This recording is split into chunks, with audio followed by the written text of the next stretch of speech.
Getting ready to drop the hammer on the field. Like I said, over 120 cars starting last night. I think we've got more than that tonight, Steve. We got several cars that dropped out, but several cars that are brand new. A lot of cars here that weren't here last night. These guys and girls getting ready to go for $10,000 for a top prize this evening.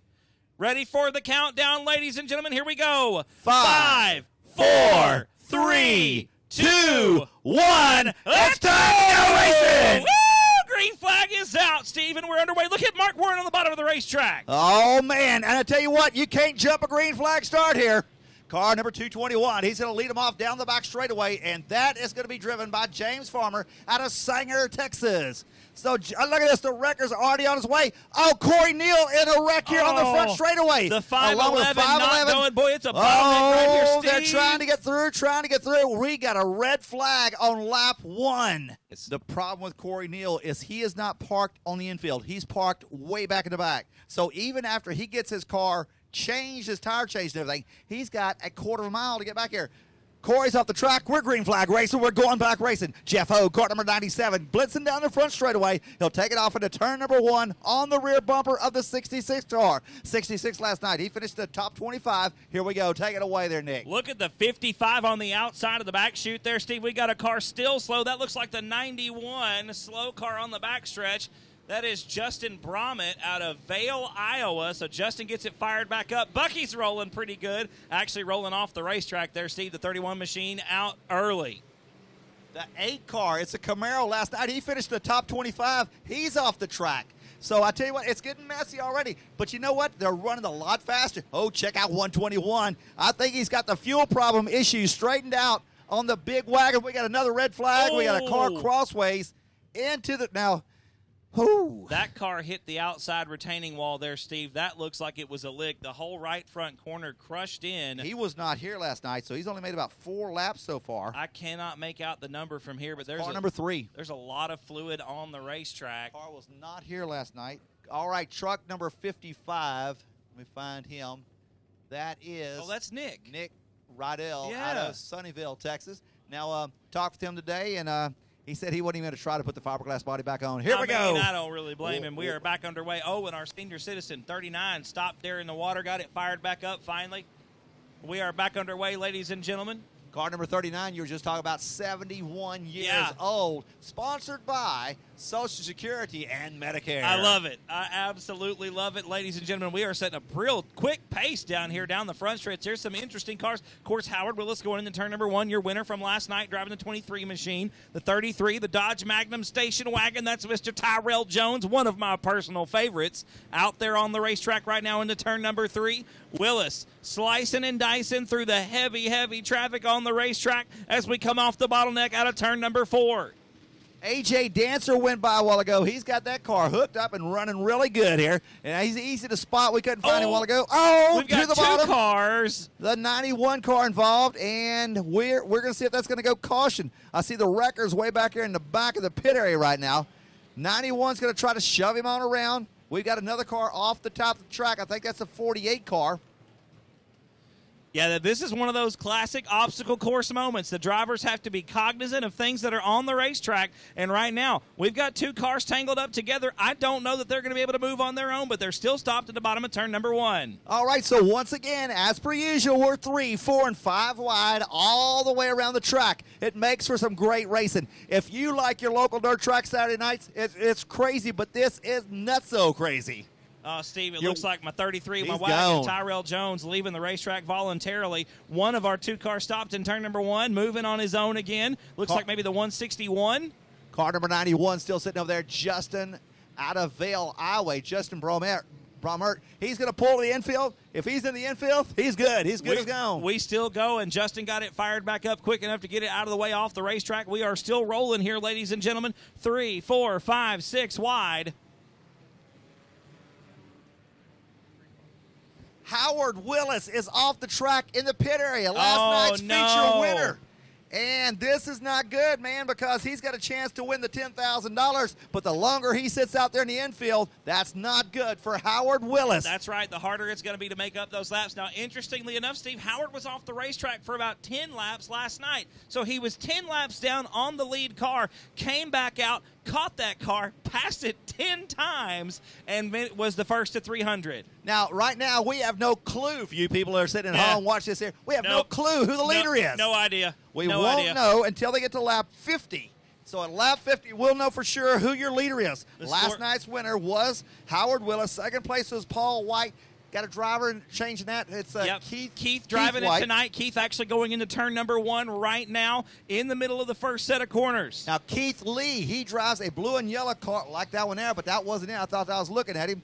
Starting to get a smoke. Right there. There's Keith Lee Jr. in the 51 machine. Was third spot last night. Car number 12 that's smoking right now, that's the one that flipped on the front straightaway. Hard that was flip. A hard rollover. Absolutely, Steve. I was really happy to see that driver A-OK climbing out of the race car. I tell you what, it's a racer's race right now because that gentleman is back in the race car, got it put back together, and we are racing again tonight. Last night at the drivers' meeting, they talked about how creative these people are. If you can't look at this and see, man, I see creativity out here, you don't know what you're talking about. We got a car crossways. Oh, that's a 62. Beckman. That's our 62 Andy car. Beckman, Andy Beckman going around over there. Andy finished pretty good last night, I believe. Can't find him on the list, but anyway, he always does good. He's parked at the bottom of the track. Howard Willis is back on the racetrack, Steve. I just saw him a moment ago cross in front of us. Let's see if Howard's still making some laps. There he is right there crossing underneath the flag stand right now. So Willis is probably about 3 laps down. We'll see if he can make that back up. Our half-ton Chevy pickups at the top of the track. He's going slow. One car off. Here comes my El Camino. He's still out here. He gave $2,000 for the car. He has a $1,000 pickup and a $400 trailer. Tell me where his priorities are at. Yeah, and he said if there's anything left of this car, he's going to race it next week in Alabama at Chris Thornton's Huntsville Motor Speedway. That is absolutely awesome. It's just cool to see these different kinds of cars out here. I think the pickup must have some serious front-end damage because he is not even steering. Yeah, something going wrong. It looks like it's sitting. Oh, we got a flat right front, Steve. That's our issue, at least one of them. We got a right front flat on the 122 machine. That's one of them, huh? Hey, I tell you what, that cool-looking wagon, the old Ford wagon, he's got a big old donut. Well, now he's got a donut on both sides. We've got 3 cars tangled up together at the bottom of turn number 1, Steve, right there in the middle of God and everybody. That's our 717. Yeah, that's Landon Fraley out of Chateau, Oklahoma. Fraley's Racing sponsoring the 717. Unfortunately, looks like Fraley still stopped at the bottom of turn number 1. Jeremy Oliver getting it rolling back again in the 82 machine. We've got 2 cars around in turn number 3, so we've got obstacles. That's the Tarp Racing over there. Car number 167 sitting there facing the wrong direction. Car number 48, he lost his doors last week. That was Mike Land in the 48 machine. Yeah, going around over there. Mike gets it fired back up. We've also got some debris at the top of turn number 4. There's stuff all over this racetrack. The reason why you don't want to paint your car black, if you look over there in the top between 3 and 4, there's a car sitting there. You can barely see it. And it's dark. It's dark over there in that part of the racetrack. We got our gaggle of 3 there separated, but it looks like, unfortunately, Mr. Fraley going to have to bring it to a stop. A lot of smoke coming out of our station wagon, Steve. All right, Keith Lee, car number 51, works his way through the field, but right in front of him, car number 151, starting to get quite a bit of smoke out of Jeremy Henry. He's out of Sherman, Texas. We've still got a car sitting wrong way in turn number 3. That is going to go south at some point, Steve. You've got to feel for that driver sitting there. It's got to be a sinking feeling in your stomach. No way for anybody to get to him or get around him. He's just going to have to wait until there's a red flag or something clears up. Here comes a wrecker to push somebody somewhere. I tell you what, watch that wrecker speed. Oh, he's crossways going into turn number 2. The wrecker is crossways. Broad sliding through turn number 1. We've got 2 cars now stopped at turn number 3. The wrecker's probably going to our blue and yellow car stopped right there. Going to be working his way down. Maybe. Here we go. Maybe not. Now, the way the wrecker works, the wrecker has turn signals on the back of it. At the driver's meeting, one of the rules on the one page of rules is don't touch my wrecker. Don't hit my wrecker. That's exactly right. Right now, he's got brake lights on, trying to get down to the inside of the racetrack. Actually, looks like the wrecker going to. Oh, and we are clear, Steve. That driver is brave. That's for sure. He nailed it and got out of that hole. There's no good time to turn around on a racetrack like this that's just full of cars. And that I'm trying to get a number on that when he comes around here. 167. 167. That is the tarp racing crew, and the reason why they call it tarp is because they don't have a shade tree, so they just put up a tarp and built the car under a tarp. I like it. It's amazing some of the things you can find out from these people. You got to go by. Brian Pollock. There he is, Brian Pollock, out of Dallas, Texas. And they're having a blast out here. That's all that matters. All right, so car number 408 goes by. 408's a classic car. You see him every year in all the videos here. Yep. And that is going to be driven by David Irvin out of Whitesboro, Texas. Sponsored by Doug's Corner, Sergeant Cattle, and Revital U. Yeah, David has been in every Lone Star 600 that I've either attended or watched on Race on Texas. So, yeah, definitely a classic car for Enduros. Car number 43 just went by. I talked with the crew of 43 car. That's Joseph. Nope, that's not Joseph. That is James Reedus out of Springfield, Missouri. Last night he came out here, lap 1, immediately started smoking. We thought he had tire issues. We thought he had motor issues. Finally, he pulled off. He went back to the pit area, came back out here, no smoke. Is a valve cover. All it was a valve cover. Just a little bit of a leak on that valve cover, getting enough oil or enough oil out of there to cause that smoke. And it was a lot of smoke, Steve. We thought it was a serious issue. We really thought he had some problems, but Reedus got it put back together, back out on the racetrack, and is back underway. We got some debris up in the top of turn number 3. Well, we got debris all over the track. You could drive around here with a magnet right now and probably get stuck. So they are bringing these cars around. You know, I think we probably are. I bet you already around lap 30, maybe 31, 32. Got to be getting close to that, Steve. You see Howard Willis still making laps out there. Was a few laps down at the beginning. Had to leave the racing surface, but is back out there and back underway. One of the fastest cars on the racetrack. Casey Stern, car number 411, getting pushed off right now. That's some of Tim Looney's cars. Tim Looney is one of the sponsors out here of the entertainment company. He just helps us. It's crazy how much Tim Looney does for this racing out here at the Lone Star 600. Yeah, we can't thank Tim and the entertainment company enough for what they do for us. They certainly are key to the success of this event here at the Lone Star 600, the 5th annual Lone Star 600, brought to you by Big Race Productions. Nick, I don't know if you got to see the trophy or not last night. They passed out from Santa Will. That was a beautiful trophy. Absolutely. Stainless steel, LED lights on it. Yes. This is not a trophy. I'm going to put it on my shelf. This is a showpiece. That's a centerpiece trophy. Absolutely, man. Yes, sir. Take down the Christmas tree. We're putting up the Lone Star 600 trophy. Who needs a Christmas tree this year? Because we got $10,000 to go with that trophy. That's right, we did. Keith White still out there making laps over in turn number 2, the driver of the 149 machine this evening. And like we said, even with the driver swap, the cumulative finish is given to the car owner. So that car eligible for the $5,000 bonus for the best average finish. Gerardo Gutierrez driving car number 228. He's on the back straightaway. That is not a Camaro.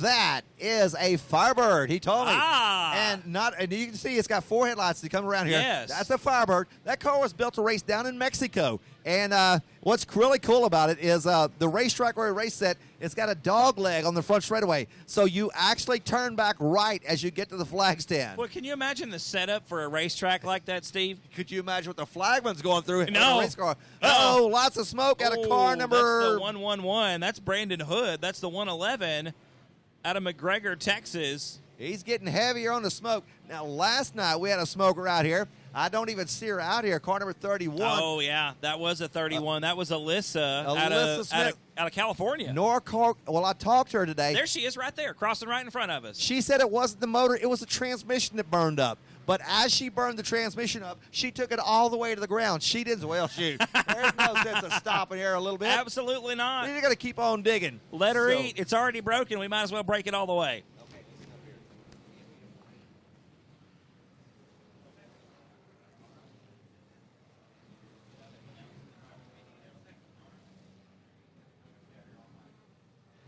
My El Camino is broke down. He's trying to lip his way back around here.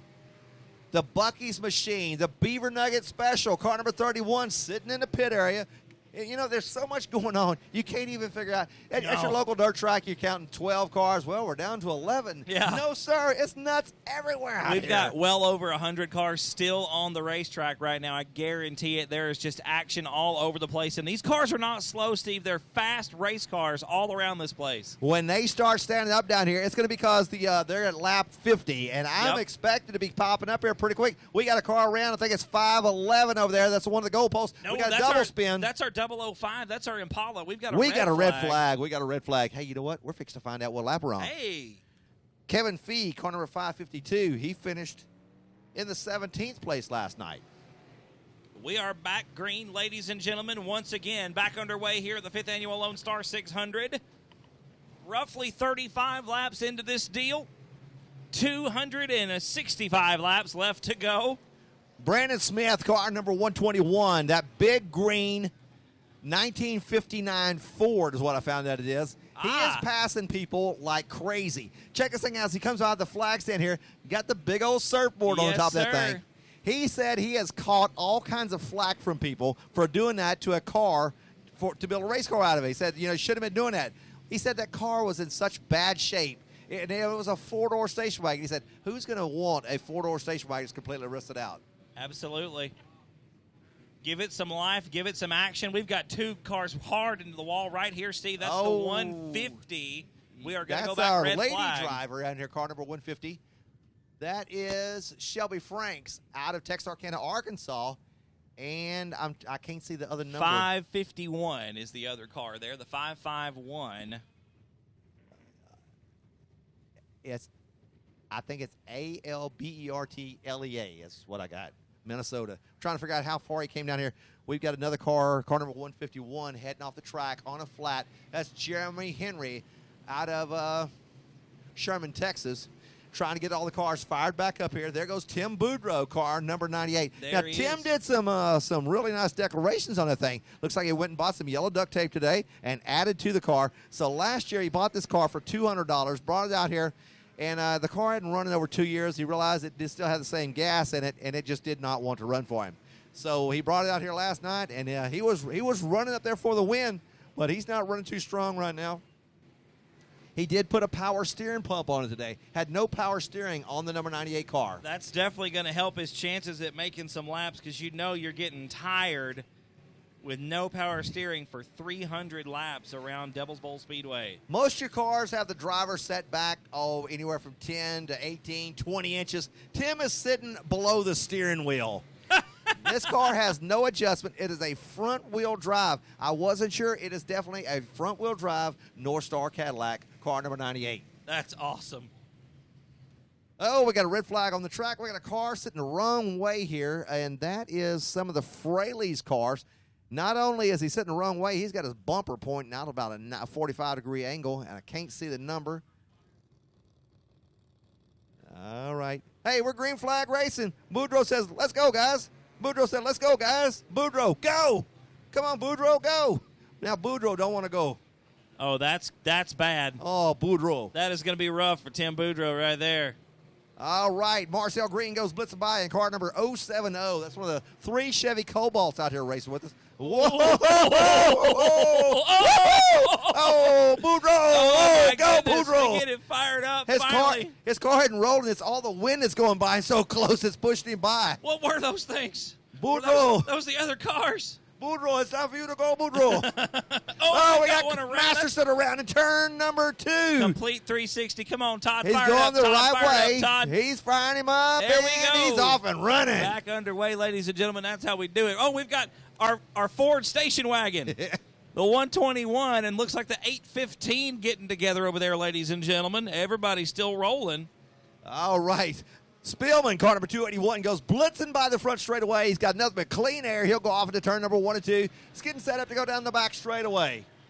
Here comes car number 51. We've talked about him lots of times. Keith Lee Jr. out of Lumberton, Texas. Last night he finished out here 3rd place. Now, I'm not sure what 3rd place finish is, but I'm sure it's pretty good. Hey. Car number 66 to the infield on some flats. Oh, my pickup truck spun around. We got a car sitting up at the top of the track. Look, the pickup truck's going to go over there and push him off. Nope. Wow. All right, the wrecker's sitting over there in the top of turn number 2. That was the 113 car, yeah. Howard Willis back off the racetrack, Steve. What is up with this? Now, watch how fast Willis's crew is going to get over here and get to work on this car here. They're already going to him with a tire. That looks like they're rolling our left front tire over there. They're going to get the car jacked up, get a new shoe on that corner, and get it back underway. The Cat Daddy, car number 136, goes blitzing by the 4-cylinder Ford Pinto. That is Alan Lindo out of Longview, Texas. Lots of smoke out of car number 42. Lots and lots of smoke out of him. We got a couple cars around over in turn number 3. We're still rolling. Everybody keeps it clean and keeps it green. That's Boudreaux. Boudreaux done spun out. All right, car number 42, a while ago, lots of smoke out of him. He's coming back around the front straightaway. He ain't got no oil left. He ain't got to worry about that no more. No, that car is dead in the wall. We going got a red flag on the track coming for out, what? ladies and gentlemen.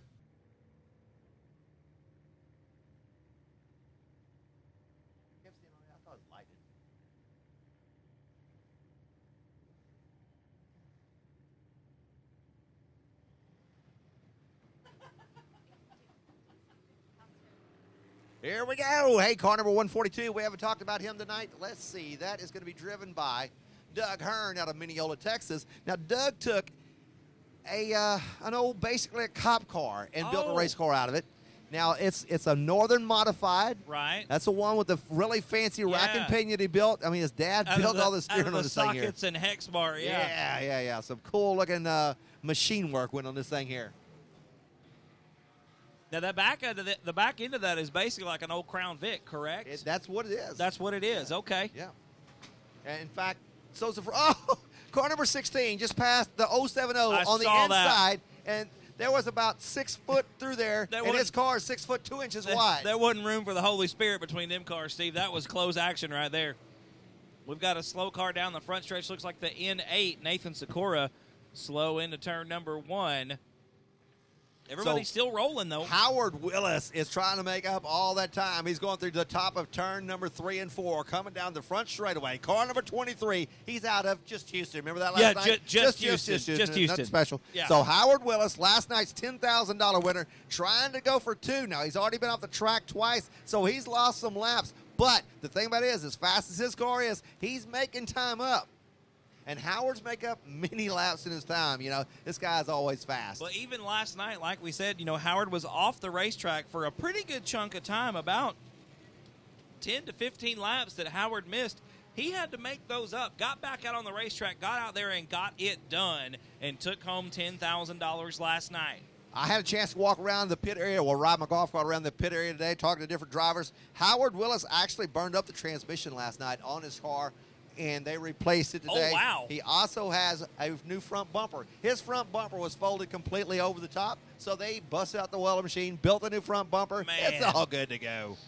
It's awesome to see the dig and the skill that these race teams have. If you got something that's broke, shoot, don't go buy it. Just fab it up right here at the racetrack. All right, so car number 140. Let's see if we can find him out here anywhere. It's it should be orange number. There he goes right here, car number 140. That's Jeremy Wilson. I was over there, and he was just putting stacks and stacks and stacks of tearaways on his car. Said he went through 30 tearaways last night. Oh, my gosh. Before the halfway point in the race. And the track is not muddy. So No. he said it was grease, it was ground, Oh, it was dirt, I it was bet. filth, it Yeah. was bugs, it was sparks, it was everything you'd imagine on there. So he's got plenty of tear-offs loaded up on there again tonight, ready to go racing for the halfway Man, point. I can't imagine trying to see through 30 tear-offs on your on your face shield. Man, that's a lot. The refraction is pretty intense coming through those tear-offs like that. So good luck to Jeremy out there getting it done tonight. Here's the bad thing. I hope he loaded plenty because Brad said there's no intermission tonight. We're going straight through. This is Texas. This is the biggest race in the world, man. We ain't got time for that kind of goofy stuff. We're racing all the way through. So unless it's a red flag, that's the only way we'll stop. But we're not going to stop for a refuel. If you need gas, go get it on your own. Go get it. Yeah, on your own time. Absolutely.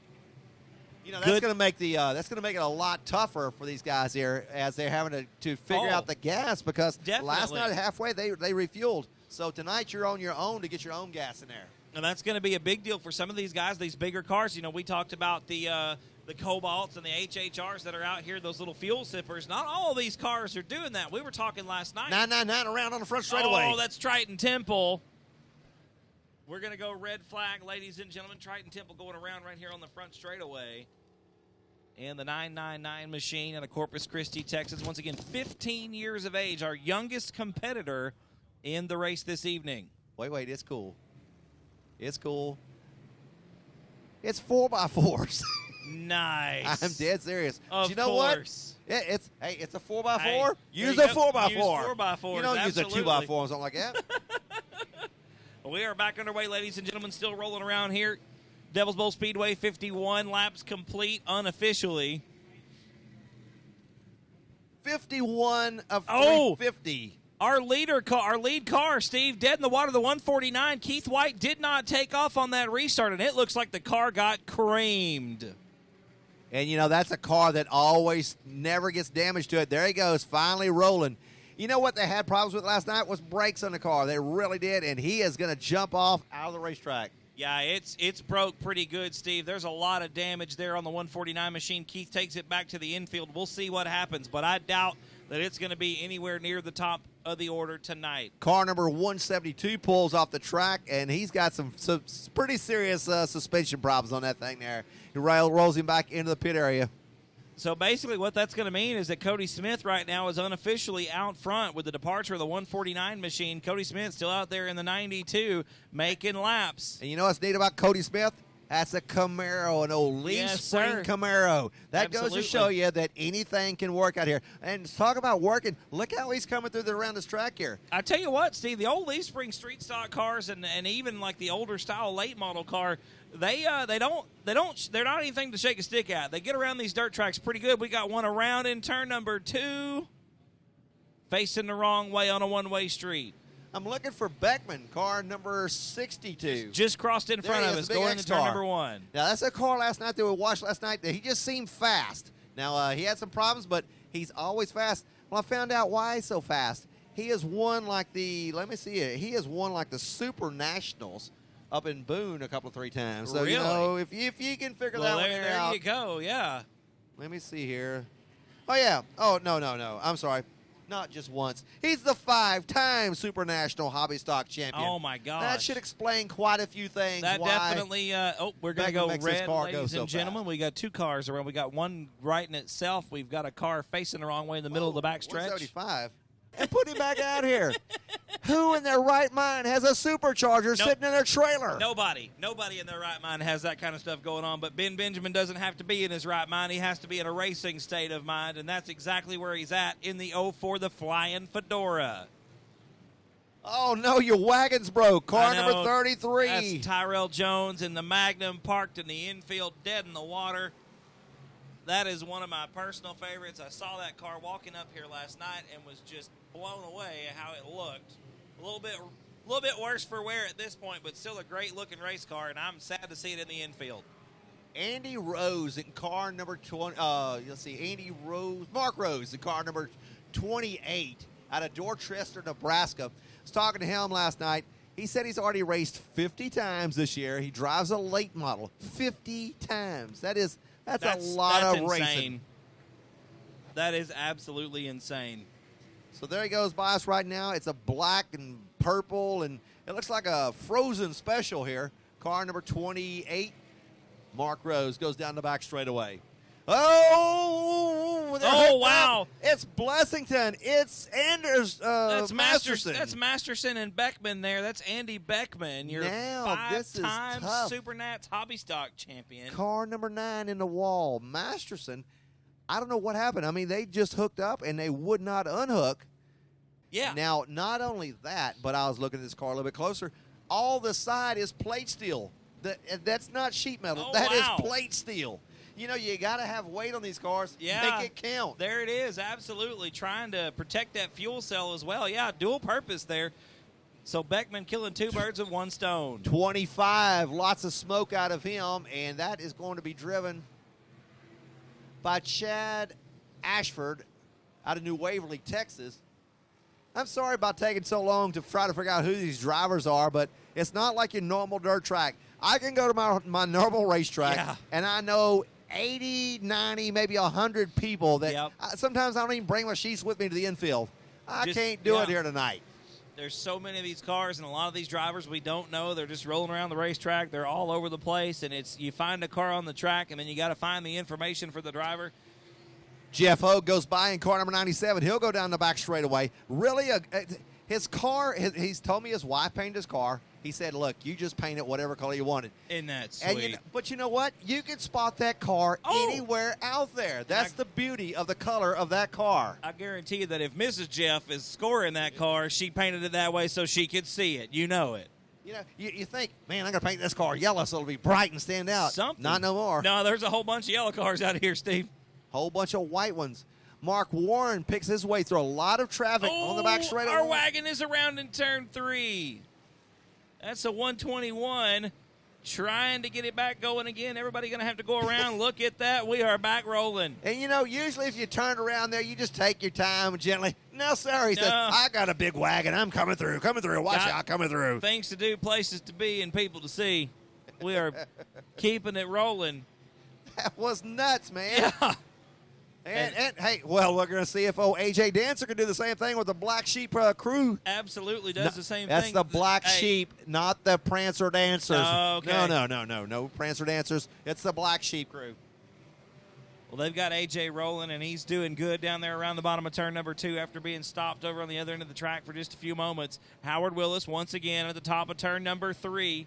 Tim Boudreaux goes by. No fire on the brakes right now, so he's doing good. Either we put it out or we've lost all the brake fluid, and Boudreaux's going to find out real quick which one it was. There's nothing left to burn on the front end. We got a turn car over here in turn number Can't quite 3. make out. That's 16. That's Yep. 16 car, and I can't tell the other car. That's the 21 car. Fire on the 21 car. Fire on 21 in the top of turn number 3. We are going Got a red flag. Red flag coming out, ladies and gentlemen. Going to get everybody stopped on the racetrack. Car number 21. That is Eric Ramos. He's out of Corpus Christi, Texas. He's on fire. They get the fire extinguishers over there to him. That's what I like that. You know, who is going to walk to Arizona, you know? Do they have any bus transportation between here and there? 4 days by bike, 14 days by walking. It doesn't show public transit time. So I don't know what it would take on a Greyhound, but it wouldn't be quick. That's not public transit sometimes. No, that's true. Oh, 68 sparking off on the walls here. He's going to keep it going, clean and green. Still rolling here, ladies and gentlemen, about 66-ish laps into this deal here, the Lone Star 600. Oh, Keith Lee Jr. slow down the front stretch, Steve. The 51 machine off the pace. Keith still keeping it out there, though. And Reedus, James Reedus in the 43 machine. Talk about an up-and-down night last night. Lots of smoke right off the get-go, like we said. Figured out it was a valve cover, got that back in, got it tight, got back out here. The car was fast when it was on the track. The Blue Tarp Special, car number 167 down the front straightaway. Now, this car is so stock, it still has the door hinges, and the doors can still open. Look, that's nice. And he's smoking heavy. Oh, Boudreaux's off the pace, Steve. What? Tim Boudreaux. He's got to go back to UPS. He's got some cardboard to deliver. Oh. He'll be right back. All right, let's go back here. Hey, there goes our girl, Ashley Smith. I think she's 15 years old. She's out of NorCal, California. Burned up the transmission, and she's back out here tonight after burning that transmission up. Now, the thing about her is I went over there to her pit area today, and a lot of times you see kids like, well, Daddy's going to fix it. No, this girl had dirt under her fingernails. I was impressed with her. Getting down there, getting with Yes, the boys sir. and fixing that race car. That a girl. Good job, Alyssa. Glad to have you back out here.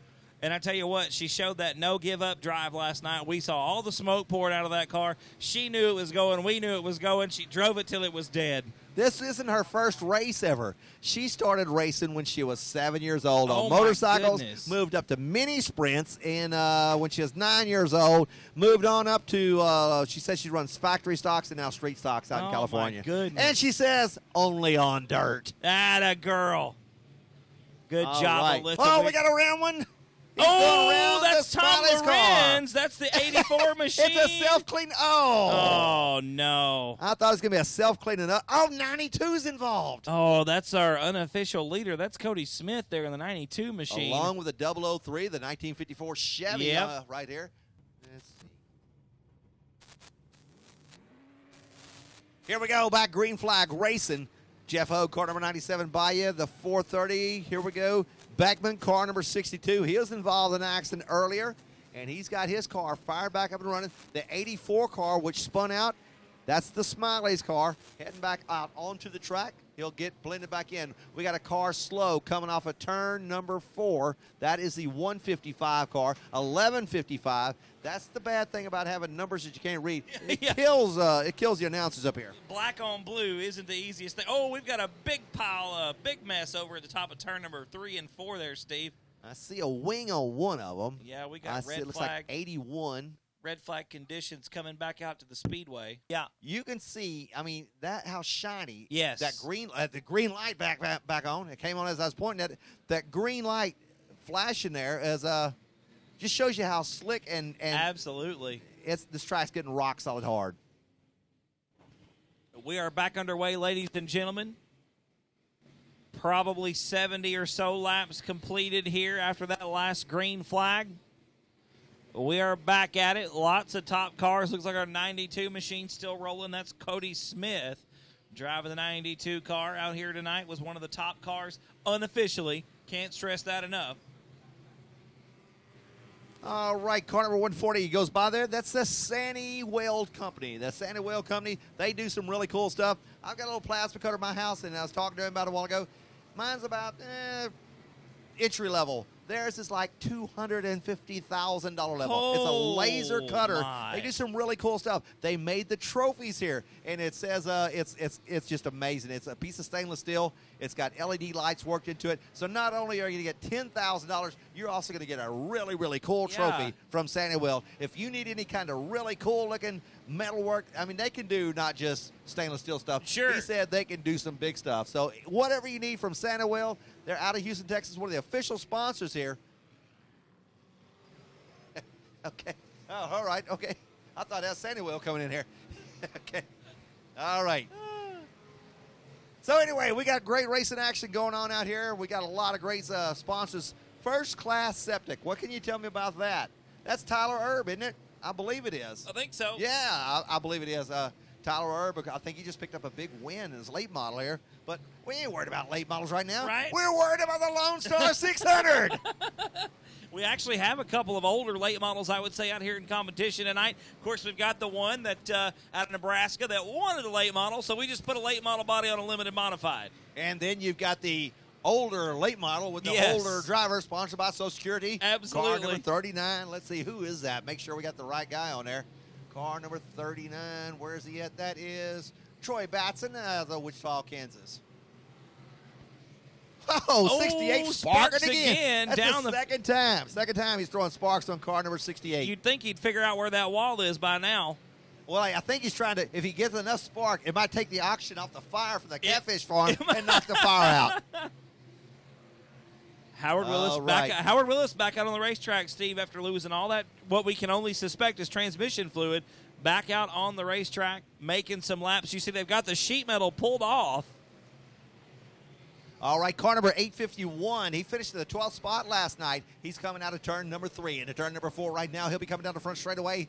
The black and orange machine, I think he's got that thing hooked up, is running pretty good. And his consistency out here, it's not so much the super speed. You've got to hold a consistent speed. That's right. To get the laps in. It was a quick car last night, too, the 851, like you said, finishing in, what, the 9th or which spot was that? The 12th position last night. You got to think, out of 120 some odd cars, that's the top 10% of finishers there last night. Steve Ward, car number 50, just went by us. He'll be going down to turns number 1 and 2. He's on the back straightaway. Right now, it's a red and white car. It's mysterious. It changes from red and white back to white and red here. Yes, it does. Last night, he blew up the motor in this car. So tonight, he just happened to have an extra modified motor. Oh, He's got it sitting out here, car number 50, Steve Ward, out of Texarkana, Arkansas, in the white and red car. Man, you know, it's crazy what these drivers bring in preparation for that second night.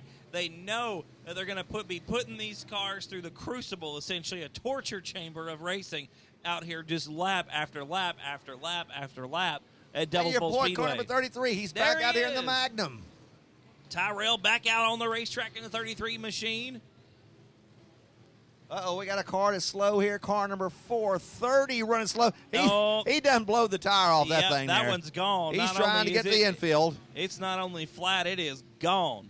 Now look at his pit crew. They're over here on top of turn number, at the bottom of the front straightaway. They're already ready with the tire. We're going to watch him. They bring this car back around here. They'll have him back out here in no time. They got to be ready. He's circling through the middle of the infield right now, trying to get back to his pit area. That is TJ Shawver out of Scurry, Texas. So, you know what we haven't been saying? 3 and 4 wide. But it is It's happening. everywhere. It's happening. Don't worry. It is happening. I think we got tired of saying it last night. It was pretty much constant through these corners. I mean, you're slicing and dicing, trying to make. And Cody Smith slow at the top of turn number 3 and 4 there, Steve. That was our unofficial leader. That's the 92 car. He's got Look a flat. at the smoke. He has got a flat. He's got a right front flat. So 92, he'll work his way off the top of the track. Now, he's pitted in a pretty good position. He's pitted over here about just going on to the back straightaway. And so when he gets his tire, it's just a straight shot back out. Unlike the drivers like Corey Neal and them who were parked way back. That's somebody we hadn't seen come back out here. Yeah, Corey tough break for Corey. Been in the pit area since pretty much the drop of the green flag tonight. There had to have been some other damage. Oh, we've got 2 over there in turn number 2, Steve. It's my pickup truck, the 051. 22. He's still sitting there. That's probably going to bring a red flag. There's no way the record can get to that. That is Leroy Klein out of Brooklyn, Iowa. Still sitting there. Leroy sitting in the wagon's around. Oh! Keeps it going. Turn and burn, baby. Turn Good and burn. thing he had that surfboard. The surfboard took the air and put it in an exact molecular position to get it straightened back up. That's exactly it. All right, so car number 22 has been sitting there about 2 laps now. Everybody knows where he's sitting at, but you never know what's going to happen as you go through the corner. That's right. One of our early leader cars, the 149, Keith White, back out there after getting creamed on a restart. They got the tire put back on it, got it changed out. The bodywork a little bit worse for wear. But Keith White, Captain America, out there making some laps. Tim Boudreaux's back out there, car number 98. Boudreaux! All right. The 142 goes by us. That's the Crown Victoria, car number 142, custom-built car. That's the one with the custom-built rack and pinion steering. That's it. That might be my favorite custom-built part out here. That's we got a bunch of cars off over here in turn number my 3 goodness. and 4. They're having a donut burnout It's a donut contest. party. All right, here comes car number 711 back to the track. Here comes the wrecker trying to make his way back to the track. And meanwhile, we've got stuff going on everywhere. Absolutely. Just close, tight racing action all over the racetrack, ladies and gentlemen. People just out there trying to make lap after lap. You got Triton Temple out there in the 999, the 113 getting around him on the bottom of the racetrack. Still got Leroy Klein parked in the middle of turn number 2. Leroy's over there. I think he's having a Lunchable or something right now. We're going to have a red flag. We are going red, ladies and gentlemen. Red flag conditions coming back to the Speedway. Leroy says, hey, guys, did y'all forget about me? I'm sitting over here. I did my best. Looks like we're going to have a hook, and that's why we're going red flag. So. All right. Who is at lap 70? All right, check our infield. Not seeing a whole lot of cars right now parked over there in the infield. All right, we've always talked about the 149 never gets no wrinkles. Look up over here. They got the sail panel is sailing in the rear in the air off the Pinto station wagon. Here we go, back again, once again. Lap 89 is in the books. Getting close to 100. 100 of 300 laps for the Lone Star 600. The first half was run last night. Howard Willis picks up the win last night in car number 23. Paul White got the second spot in car number 149. The 51 of Keith Lake Jr. got the third spot. And interestingly enough, all 3 of those cars have been struggling tonight. You never know what's going to happen. It's exactly right. Like I said, Howard Willis burned up the transmission last night. Had to put a new one in. Looks like the front end is gone on the pickup truck of the 122. Yep. He's trying to work his way to the top of the track. He's got somebody going around the high side. Oh, that was Alan Holy Lindo. moly. That was Alan Lindo in the Fox Body Mustang, the little 2300cc Fox Body Mustang. That's nuts. Yeah. All right, let's see here. Who have we not talked about here in a while? There's just so many cars out here, you can't even find them all. We haven't talked about 68. Car number 68 just went by. He likes smoking the wall here. That's Darren Hickson out of Rocky Comfort, Missouri. He calls his car the Purple People Eater. The crazy thing is, it's yellow. Yellow. Yeah, Darren's found the wall twice coming down the front stretch here just a few laps back. It's a good-looking car. The chassis is powder-coated purple, so I guess that's nice. the reason for the Purple People Eater. You go. So here it comes. And he's got a big hole in the side of the wall. That's probably from the concrete he's been rubbing up against the wall here all night. More than likely, Steve, you're probably right. There's Don Painter going by in the 10 machine, one of our top running cars. Car number 84 a while ago. That is the Smiley's car. He got into the wall. And that's Tom Lorenz, yeah. Yeah, man, tough spin for him. He almost avoided the whole entire wreck situation. Still got caught up in it. Yep. And let's see here. 35 goes by. He's always a front runner. Devin Smith, the pig farmer. 13,000 pigs at home, all by themselves. He's down there at the Lone Star 600. Down here in this country, it's all, I got 13,000 head of cattle. Devin Smith with 13,000 Wilburs sitting at home right now back in Iowa. Could you imagine just if you had to scratch behind the head of half of them each day? That's 6,500 pigs you got to scratch their head on each day, you know? Good boy, Wilbur. Attaboy, babe. Mark Warren, car number 29 goes by. Mark Warren, I'll tell you what, he's had some great runs out here in the past. Let's see, did he finish in the top? Yeah, top 8 finish last night for Mark Warren. Now, Mark's also picked up a one-day win at the Lone Star 600 a few years back, so he's familiar to victory lane, knows what it takes to get it done in these enduro-style events. Hey, you know, we was talking about Smiley's a while ago, car number 84. Smiley's the official spot. Oh, is that Willis around? That is Howard Willis around in turn number 1. What? Yeah. You have just witnessed something. You never see Howard Willis spun around. He gets it straightened back out. He'll head back around here. And while he's spinning out, car number 51, he's way crazy at the other end. Keith Lee Jr. So our front runners from last night having problems out here. All 3 of our podium cars last night, the 23, the 149, and the 51, struggling here in the about top 33%, the first third of the Lone Star 600 night number 2. Dustin Smith, car number 851. He's going down the back straightaway. The black and orange car. He's on the high side. He's passed up 3 cars so far that I've counted. You know, if you could pass up 3 cars in one lap at your local Saturday night show, that'd be a big deal. But when you got 150 cars here, passing 3 cars isn't really that big a deal, I guess.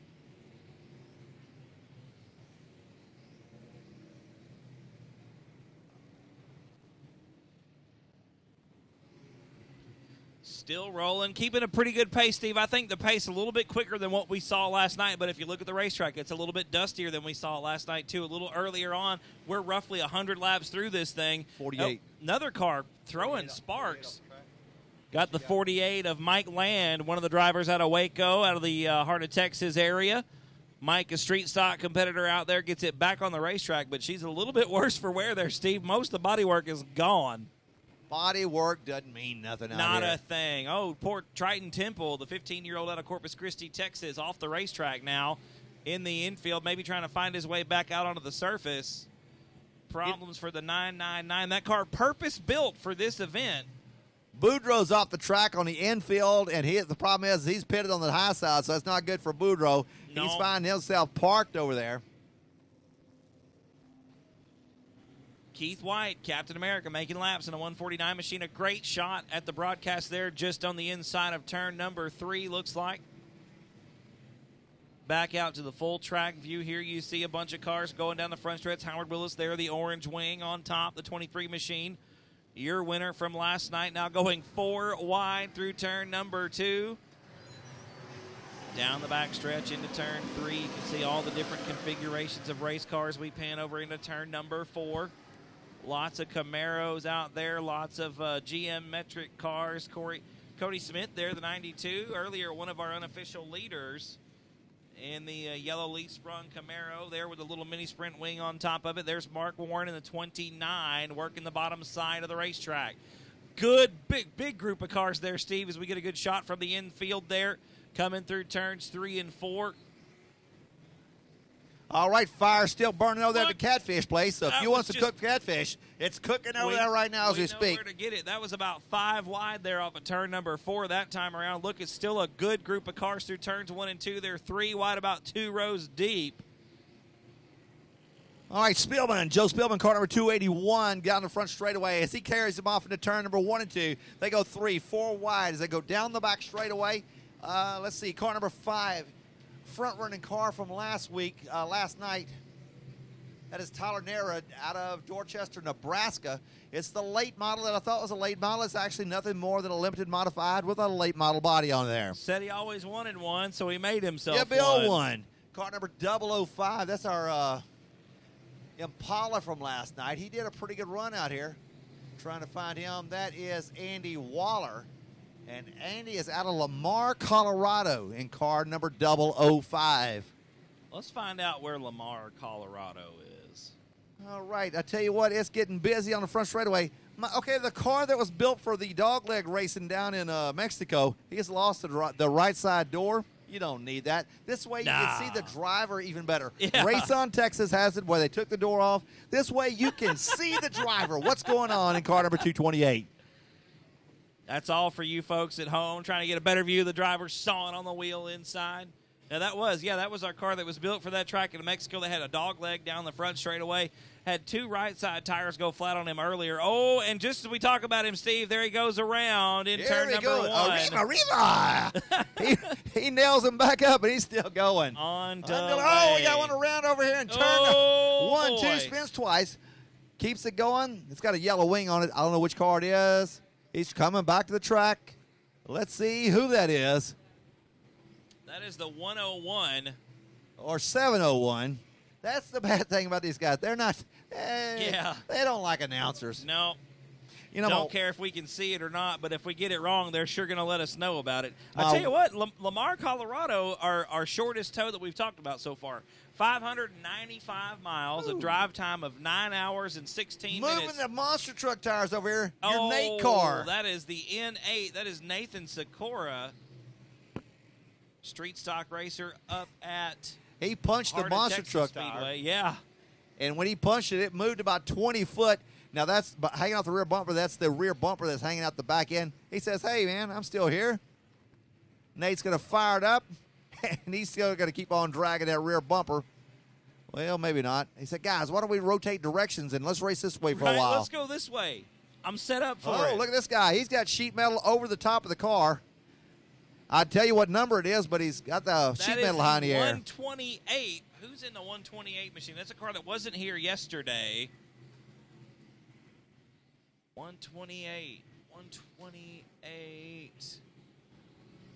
Andy Beckman. That's Billy Williams out of Waco, Texas. Andy Beckman in car number X is all the way to the rear bumper of the Daddy Caddy. I'm sorry, not the Caddy. That is the wagon. Oh, and he sucks the air off of him. Oh, and the man. wagon goes around in turn number 1 right in front of a big group of cars trying to get it turned around, Steve. Once again, he says, guys, I got a bigger car than you. I'm turning around. The grocery getter getting it done here.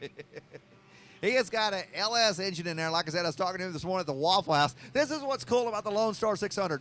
You cannot go anywhere within 30 miles here, not see somebody with a racing shirt, and start up a conversation. That's exactly right. I talked with another guy today. It was his dad.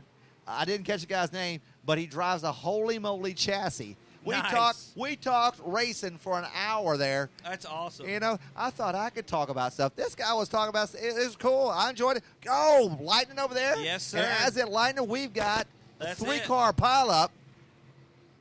That was a flux capacitor coming out the top of the Mopar, car number 33. Look at this. Nate's dragging the rear bumper as he goes down the front straightaway. You don't need that. That's extra garbage weight.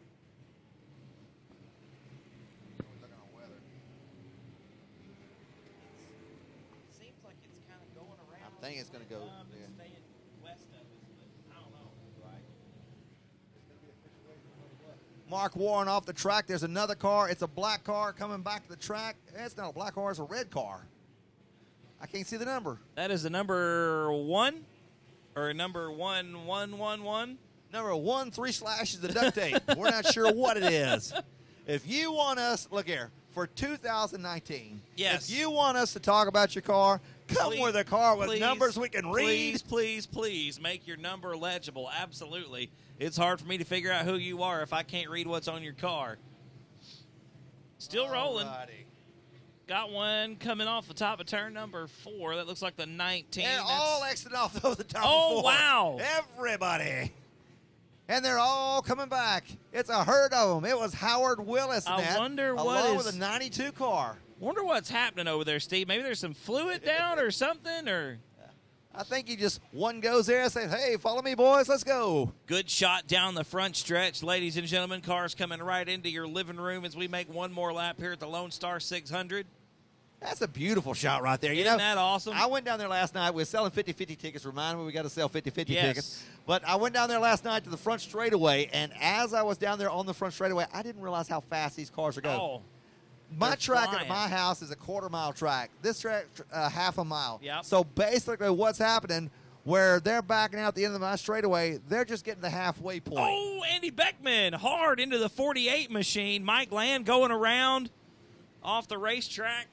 Got a little bit of debris out there. I think it's just a piece of sheet metal. We're not going to stop for that. Beckman got it straightened out, keeps the 62 car rolling. Land stopped up at the top of turn number 1.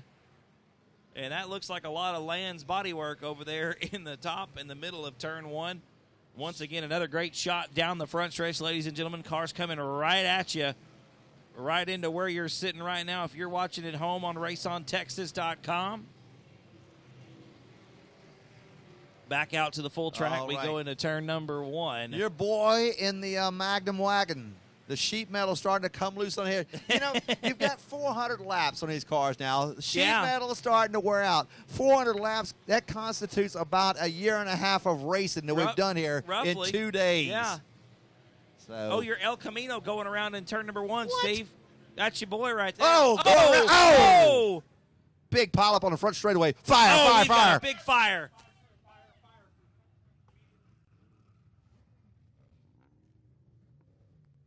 Gary Guerrero, car number 228. Ladies and gentlemen, Gary is coming out of the car.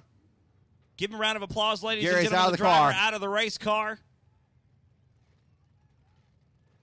Trying to get the cars pulled up out of the way. Any more prizes to be given away right now, It's Steve? green flag time. Let's go back racing. We are back at it. Look at the bumper cover hanging off the back of the N8 machine. Oh, Nate don't need that thing. It's extra parts. All right, I appreciate Shane Dodson bringing us up some refreshments. Absolutely. So wear your throat out here. Oh, man. Yeah, this is one of those events that's going to be, it's difficult to do alone. I can only imagine what it's like I doing did it that by up in yourself. Oklahoma, and I realized how much I truly missed you, Nick. Aw. I missed you, man. Thanks, Steve. I appreciate I that. really missed you at that race in Oklahoma. All right, 84, the Smiley's car. He'll head back out to the racetrack.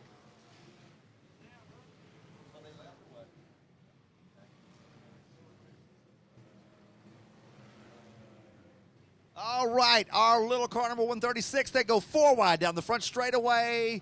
The old Cat Daddy, he's going to carry him off into turn number 4. Howard Willis on the inside. Jerry Reedus car number 43 on the inside. They go down the back straightaway. Willis trying to make up some laps right now. I tell you what, Steve, Lindo's only got about 2,300 cc's under the hood of that Mustang, but he's found the high side and he's letting her eat, and it's not doing too bad, Steve. You got to think you got cars out here that have more than double that displacement under the hood, and Alan Lindo just letting it all hang out there in the 126. All right, look at this. It's nothing but yellow cars on the back straightaway. Nothing but yellow. It's like they all called each other. Yeah. What color you going to paint your car, man? Oh, yellow. Oh, me too. You know, it's kind of like you go to the prom. It's like, look. You can't wear Yes. the same color as me. Yes. And then now they pick up 2 orange cars to mix in the mix. There are more colors than yellow and orange. There's white, too. All right, so we're getting this race here wrapping up. We're about getting close to the halfway point, just past the 1/3 way through. Jeff Hogue going by, car number 97. Now, talk about colors. Jeff Hogue's car, beautiful color. It's teal minty green. It's almost the color of toothpaste. Right out of the 1950s there, Steve. It's toothpaste green, I think it is. Yeah. Colgate. Oh, we got a big smoker. Oh, no. He's dumping oil because Mark Warren's around Yep. the oil. That is the 113, and it is gone. She has given up the ghost, and yes, Mark Warren, like you said, Steve, wrong place, wrong time. And you know what? We're not going to put Speedy Dry down here. Nope. No we gonna Speedy run Dry. it in. We gonna run it in. Yes, sir. I want Dry. to thank Tyler Kirk real quick for tuning in again tonight. Watched us last night. Says he's having a great time. Enjoys the broadcast. Steve says we're doing a great job. Tyler, thank you so much for watching tonight. Thanks for your support, and we hope to see you back out here next year in competition. Our pickups having some more Man, suspension Steve, difficulties. Your poor square bodies had a rough go of it tonight there, Steve. Look at him 5 deep going into turn number 1. Just a gaggle. 430. Ooh. Trying to He tried to merge from the top of the track to the bottom. It's not nice to do that. He's got a right rear flat again, Steve. That tire is gone on the right-hand side. Mark Warren, car number 29. He'll rejoin the races on the back straightaway after sitting over here at the bottom of turn number 4 for about 2 or 3 laps. Got a car around on the front stretch here, the 174 machine. Going to give us a red flag. Red flag, red flag. So right down there directly in front of us is Bob David down there in the Bob Davis. Yellow Bob safety Davis, vest. the mobile Yep. tripod. I like Yep, that. Here we that's go. the man. Green flag racing. The mobile tripod. That's actually Yeah. Chris's dad. Yeah. I kept looking for it. I couldn't figure out where's that. All right, 3 and 4 wide. Oh, Nate, he's got the rear bumper still. You know, Nate doesn't have but about two rivets holding on that rear bumper on car number N8. But it was the most important rivets because they're still holding on to him good and tight.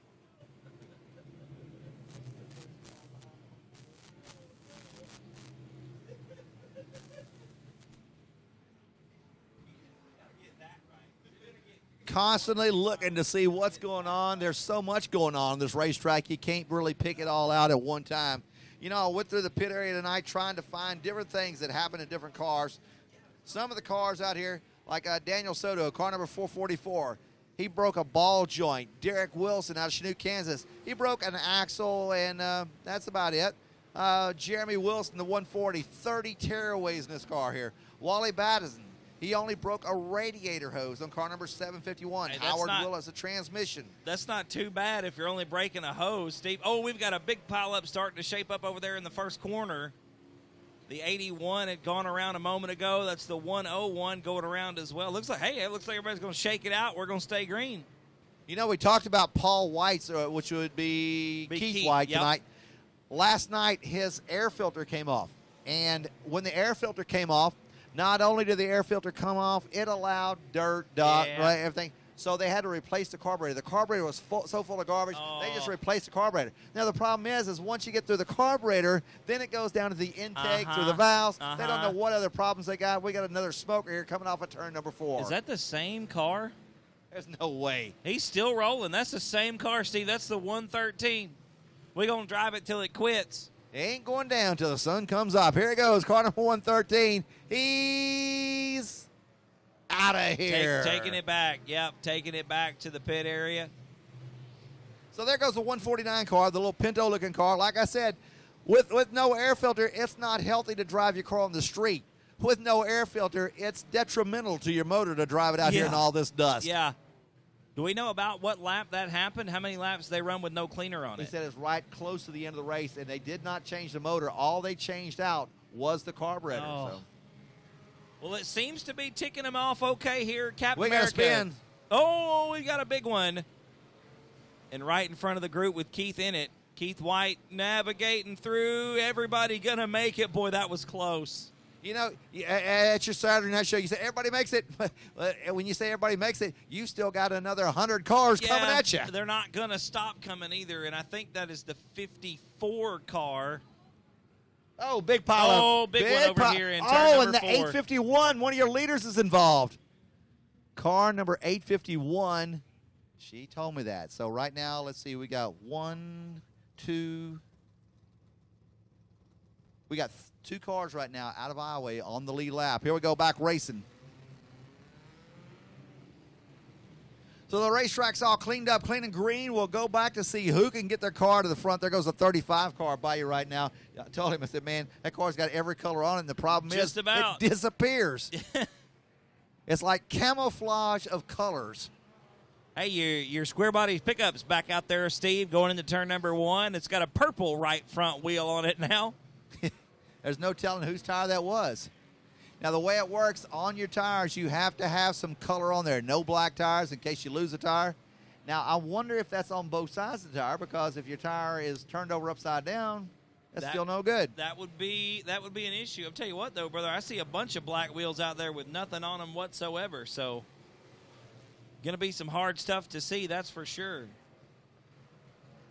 The El Camino, the $2,000 El Camino, goes down the front straightaway. He's got his $400 trailer. He pulled it on his $1,000 pickup, and he is proud. Trucking right along, man. Priorities are in order. I think the race car's the most expensive thing in the list there. I think he's got it about right. Hey, speaking of him, where's the old Beaver Nuggets? I haven't seen him. The 31 car. There's his pit area. I don't see the Beaver Nugget special. I hadn't seen Bucky in a hot minute there, Steve. I hadn't been looking for him, but I certainly haven't seen him. He lost the flag. Not the flag. It's a towel. It's not. It's a blanket. I do not see him out there anywhere. I'm looking. Haven't found him yet. I think I've seen. That's the best holding 2 rivets I've ever seen on Nate's car. Absolutely, man.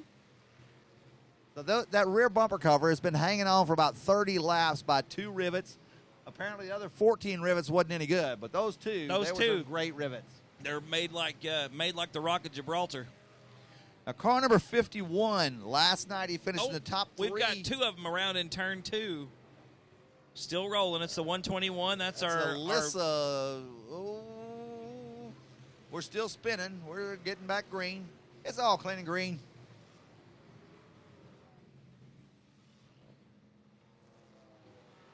Still rolling, ladies and gentlemen. One more lap in the books, several times over, I think it is. You know, AJ Dancer, he's on the lead lap right now. That big yellow car with the big, that looks like a slide-in camper top on It's a stinking billboard. Oh, we're going red. We are going red flag. We got Mark Warren right down at the bottom of turn number 4. Mr. Davis out there picking that up there. Mark got the 29 rolling once again. We're back. back. Lucky on that one there. Yeah. He's barely going to get out of the way before they throw the green. Yeah, Mark got real lucky with that call right there with the red coming out and them getting stopped. That was nothing short of luck. It is hard to see some of these pieces that might get broken off like that. Oh, absolutely. I was talking with, let's see. Another great shot there. The car's coming right into the living room. Oh, who's that? Is that Spillman? I think it is. He's up and rolling. 281. Spillman back up and rolling. Here comes the cavalry to the rescue, but they don't need him, so get the wrecker back off the track. He'll go back up here and park and get him a Powerade, wait for the next wreck.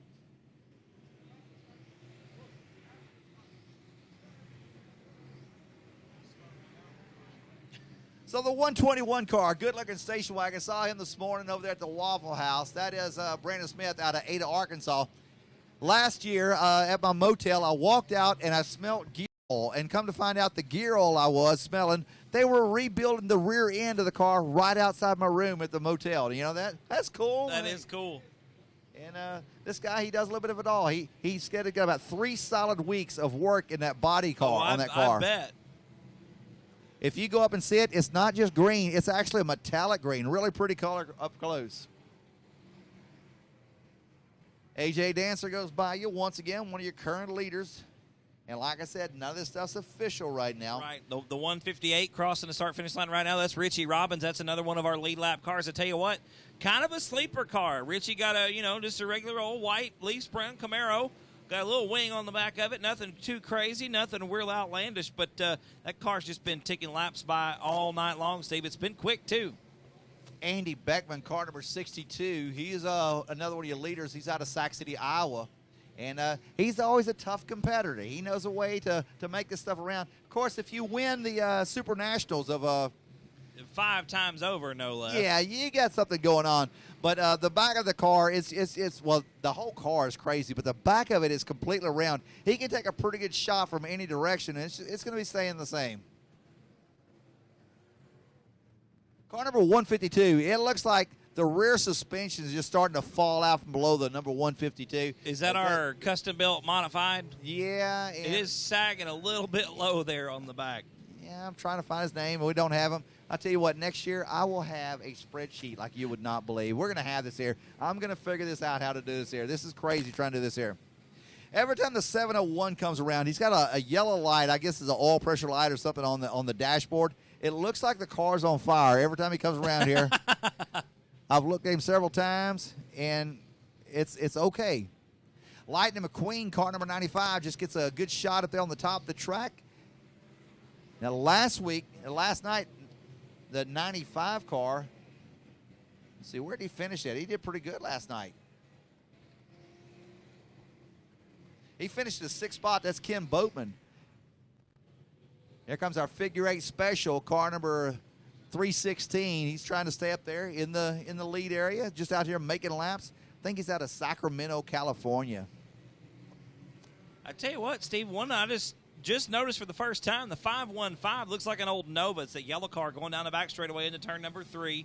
That is Randy Fraley. Hey, there's a lap 150 right there. There's some 150. 150.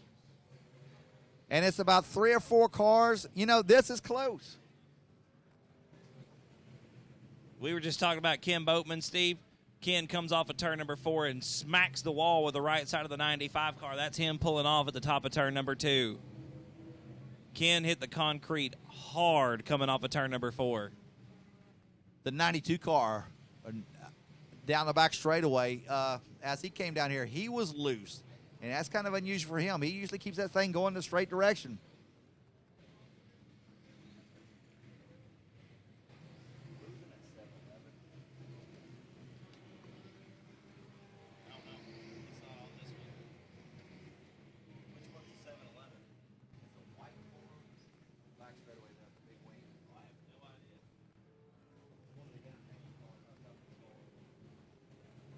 Hey, we'd like to thank Parts Unlimited for helping us out here with the races. You know, it takes a lot we got a big debris. It takes a lot of sponsors to help put this race on. And, you know, all these guys are very important to Brad and to Jack. These guys, they work on this event the entire year. This race just doesn't happen. And Heather, the whole entire crew, Race on Texas. This couldn't happen without Race on Texas. It's so important the way it works. They are filming the clock that's on the front straightaway. Every lap is filmed. The drivers have their spotters up here. They are writing down the exact time your car goes by. Do not try to skip it. If you skip it, don't skip a box. They will chunk your scorecard. And Yes. It sounds mean. It sounds cruel. But that's the reason why people like this place. The rules are enforced. And there's so few of them that you can enforce all of them completely. You know, that don't skip a box. Fill out the box. Put your lap time in it. Like you said, that's how we score this race. That's how the officials actually go through, and that's how you get 25 cars in the finishing order. They go through and check every single lap of well, not every single lap, but check the key laps like your 200, your 150, your 175. Make sure that those cars are in the frame when that time clock is written down.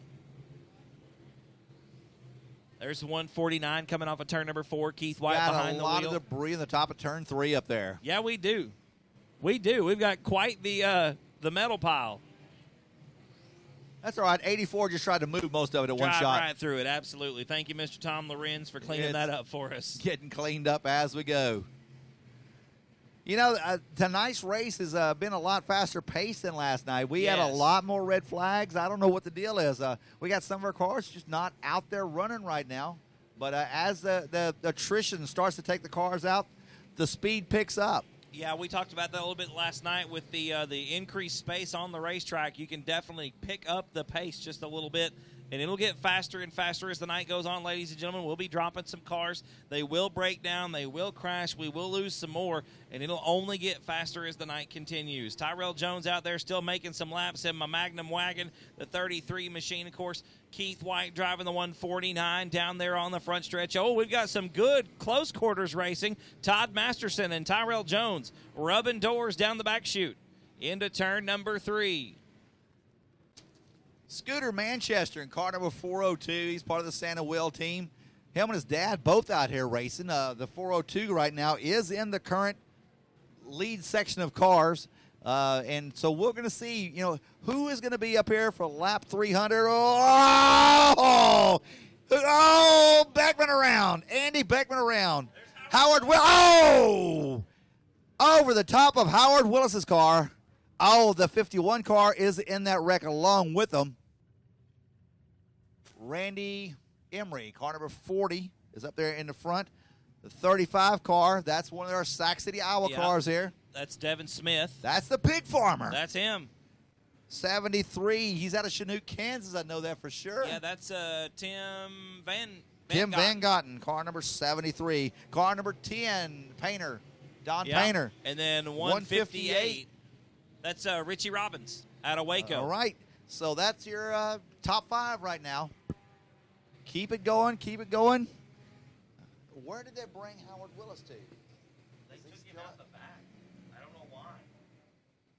I saw him tow him off. Yeah, that's what I thought. So the number. But they towed him out the back. Yeah. Saw that. Car number, let's see, 62. He was involved in a wreck. Yep, and he never backed out. He's still getting it. Andy Beckman, man. I mean, that car looks like it's built to be solid, and it's proven it here so far. He got in the wall a couple Five-time times Supertime last night. Nationals. Absolutely. Andy got in the wall a couple of times last night, and the old girl kept on rolling. So it ain't got to be pretty. Pretty don't win races, No, Steve. sir, And not out here for sure. Especially not this one, yeah. I don't know. 121's still doing pretty good. Not a sure where he's bad-looking at right car. now. Oh, he spins as we're talking. Just goes around. I'm telling you, I think he needs to add an extra keel. Another to surfboard. Well, one more keel at least to the surfboard would Yeah. help. And he'll get it reeled back in. Now, he has got a LS fuel-injected engine in that thing there. So, one of the more modern cars out here. Yeah, So it's coming. Fuel injection is coming. No matter what, you might as well get used to it. The old days of carbureted. Hey, you remember when they went away from points? Of course you don't. You don't even know what points. You think I'm talking about points for the car.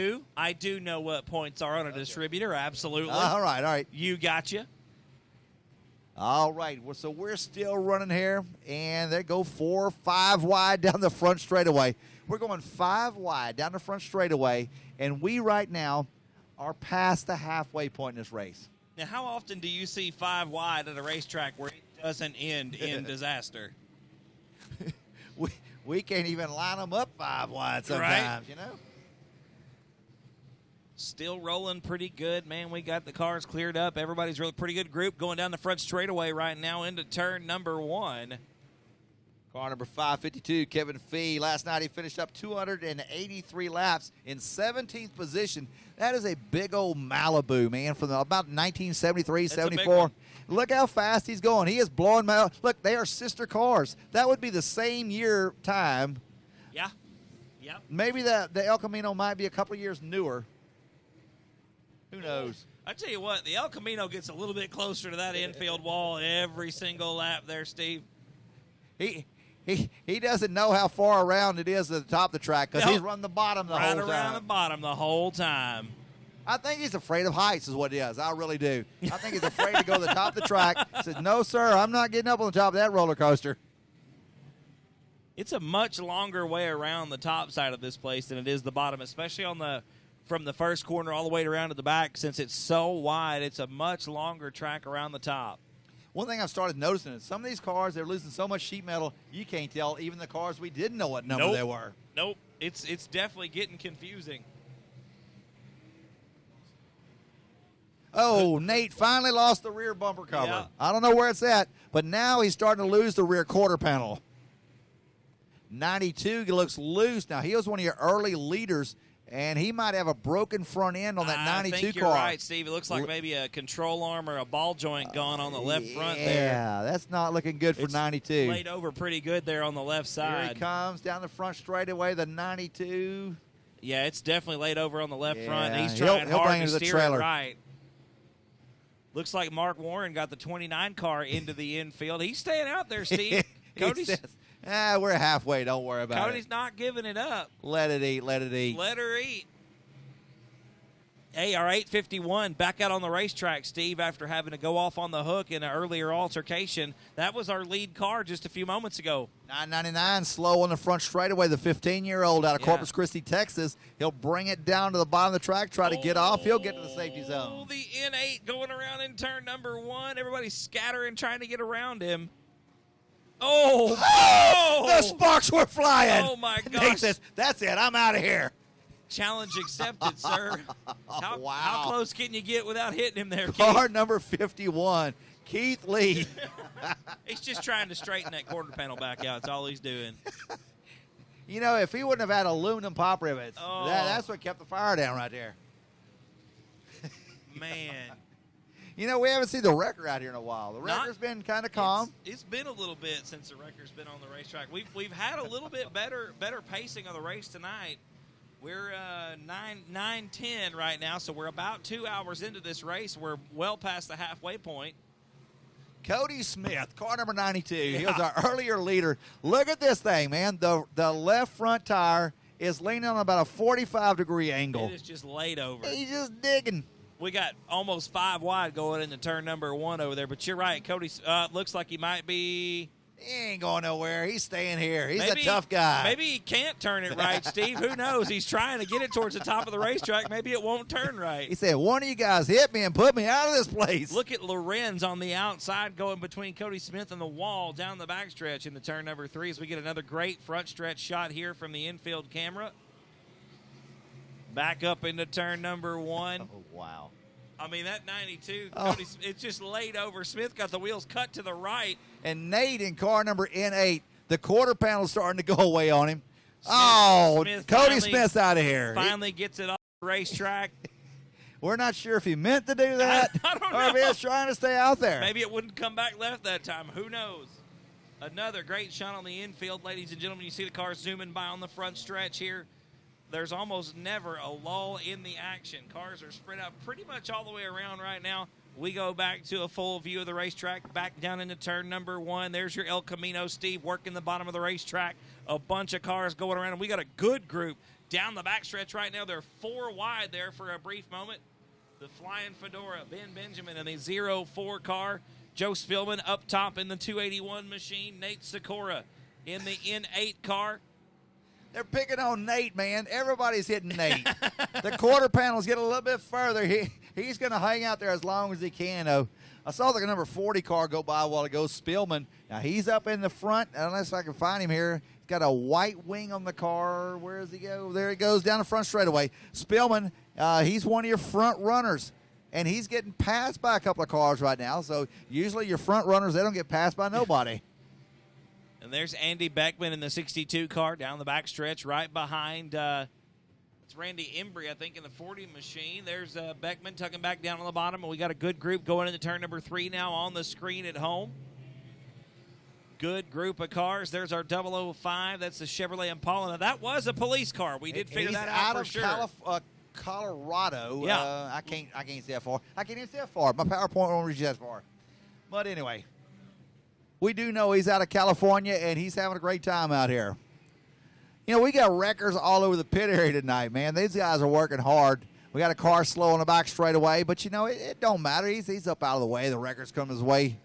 Now watch how fast this wrecker's going to come up there, bump him on the rear bumper. He says, I don't need the wrecker. I don't need the wrecker. Who needs a wrecker? I can do it myself. I don't need your stinking help. You know, he's not out here. It's the 39 car. We hadn't seen him in a while, the old late model. Yeah, I haven't Black seen the 39 in a few laps here, Steve. It's been quite a bit, actually.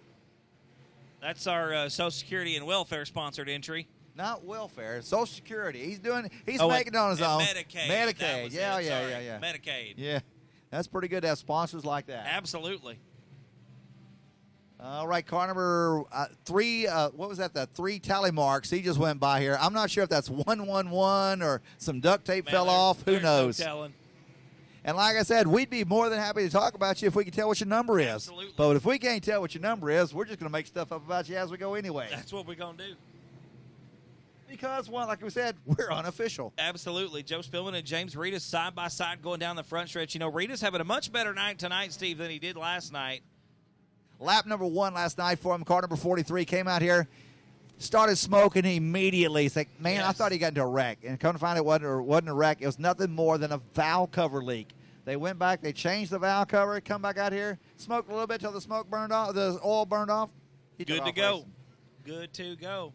Now, we had another car that caught on fire last night, car number 140, I think it is. That's the car that's the car that everybody saw coming across. Yes, coming through Kansas, yeah. Okay, so he doesn't even know what was on fire. I went over there and said, hey, man, what was on fire? I said, I don't know. Mark Warren's off the track. Look at this. Sheet metal all over the top of Mark Warren. Mark probably can't see. That might be the issue there, Steve. Yeah, that'll do it sometimes.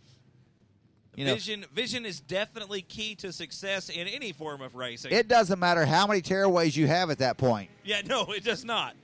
It does not. You can rip all the tear-offs you want. You're not going to be able to see through that sheet metal. Looks like the crew down there just going to yank it all off. Going to put some fuel in it. I see a fuel jug coming out down there. So Mark Warren got the crew around him. Going to try to get the car back out on the racetrack as quick as possible. Keith White and Andy Beckman having a good battle on the back straightaway. Keith White in car number 149. Beckman in the X car. He's got car number 62. He's on the inside. He'll come off of turn number 4 on the inside, down the front straightaway. And White is going to continue to lead and pull out on him. I tell you what, Keith White got a lot of laps around a lot of racetracks here in Texas. And his brother Paul White last night, you got a little chance to talk to him, was a past Silver Crown champion, has driven just about anything and everything under the sun. Brother Keith, the same way, Southern Sport Mod champion many times over in IMCA, and also a multi-time IMCA National Modified Points champion. So Andy and Keith might even know one another. Keith White, a former Super Nationals champion as well up there in Boone, Iowa. So Keith, no stranger to victory lane around here. One of the best guys. Keith Lee is up and out of the ballpark. I was fixed to talk about him. He has had a broken tie rod end on the front. As the last time we went by here, it looked like the tie rod end was actually pointed to the right, hard right. So he might not be able to steer out from where he's at. Yeah, Keith definitely got some issues there in the 51 machine. That car doesn't want to come back to the left. Last night he finished in the 3rd position. And here he comes, definitely. He's got a tie rod issue on the front of the 51 car. So right now it looks like the left tire is the only one that's steering for him. So he'll go back there and try to get that thing straightened out, bring him back out here and try to salvage what he can. Now, the reason why he wants to get back out here, if he can finish in 10th, yes. He's already finished 3rd. That gives him a 13 for the night. You want to try to do your best you can because there's a $5,000 bonus to the winner. Now, our winner from last night is not going to win, Howard Willis, because they took his car to the pit area. His car was that badly tore up, they just hauled him out of here. It was damaged pretty good. So the car that stands the best chance at that $5,000 bonus right now is the 149. If Keith can get it up there in the top 10, the car finished 2nd last night. So if we can get a top 5 or even a top 10 finish, that best average may be theirs, and that's an extra $5,000. Now, if you remember earlier tonight, the 149, he sat up there on the back straightaway, broke for a couple of laps. So that's definitely hurt him. Oh, yeah.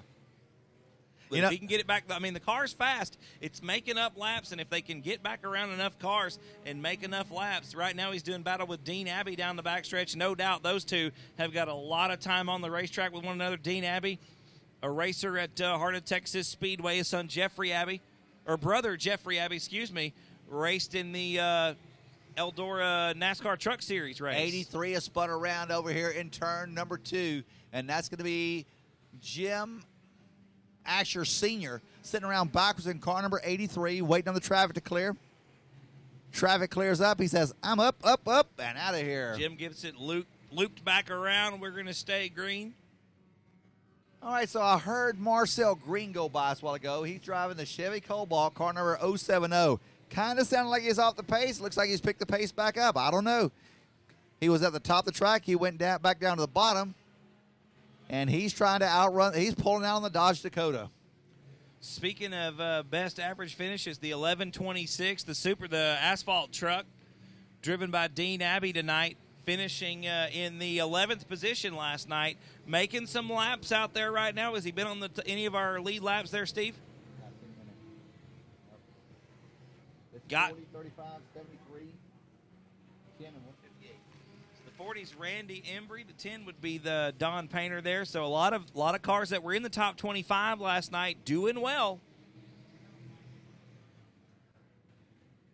All right, so it's nothing to see 3 wide. It's kind of crazy to see 5 wide, but you're still seeing 3 wide all the way around the track. If you are watching this at home on Race on Texas or later on, man, you need to come out here next year. Absolutely. We've got a good crowd, though. We do have a good crowd. I honestly think they start at 7 o'clock. People are so used to races starting at 8 o'clock and not starting until 9 o'clock. They get here a little bit late. 7 o'clock, the races roll at the Lone Star 600. That's it. Oh, we got some crossways down the front stretch here. That's Andy Beckman in the 62 machine. Oh, we've got one around in turn 2. That's the 68 car. 68 is Darren Hickson out of Rocky Comfort, Missouri. Still rolling around the racetrack. A lot of these cars just trying to get some laps in. doing the best they can to keep it together and keep them rolling. There's Tyrell Jones in a 33 Dodge Magnum. Still rolling around the racetrack here, ladies and gentlemen, well past the 150 mark. Well past halfway, Steve. The drivers don't know that, though. They don't really have any idea where we are. I know they've got to be getting a little bit tired by now. I can't imagine what Tim Boudreaux was going through last night with no power steering. I mean, that North Star is not a small car. It's not a light car, and he was really having a tug on that thing, I'm sure. Tim Boudreaux doesn't care. This guy is crazy. He rides, you know the air chair is behind a boat? Yes. I have seen this guy 15 foot in the air on an air chair, so a little bit of no power steering, that ain't going to hurt him. Hey, I tell you what, Nick, we have just readjusted the PowerPoint presentation we have up here, and it's sitting level. We can now sit down here, look at the sheets, glance back down below, and still see the race cars. That's nice. I tell you, this is only getting better. If we had one of those $1,500 rocking chairs, like I said in the day, we would be high dollar right now. Absolutely. $1,500 for a rocking chair. I'm good. I sat in it for about 5 minutes. Was it nice? It was very nice. It better be for $1,500. And it's still there. All right, so back to racing action. Car number 10 goes blitzing by you. Shift it down about 6 inches.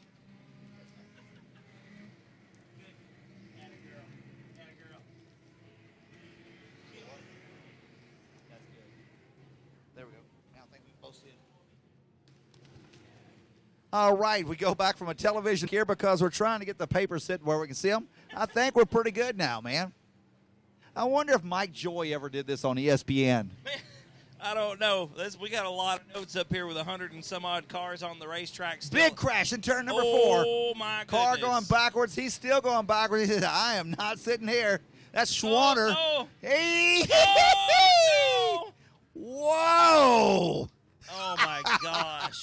Wow. What in the world would possess Shover. a man to go backwards down a straightaway with a He bunch of race almost cars? had it. He almost had it.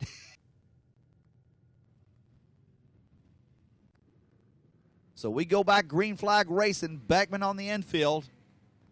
142 not firing off. That's Doug Hearn out of Yeah. Mineola, Texas. We need the push truck to the front straightaway. Here comes the cavalry.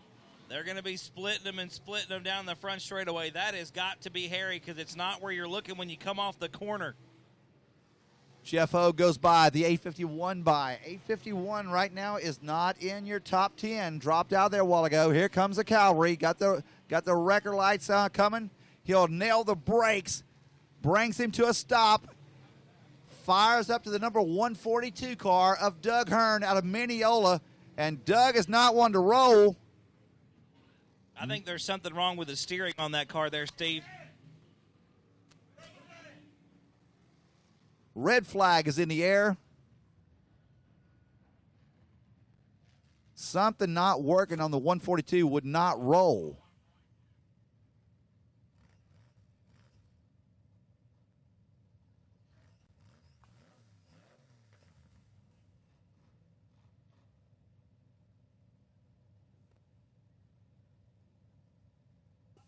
Good. Tell him it's good.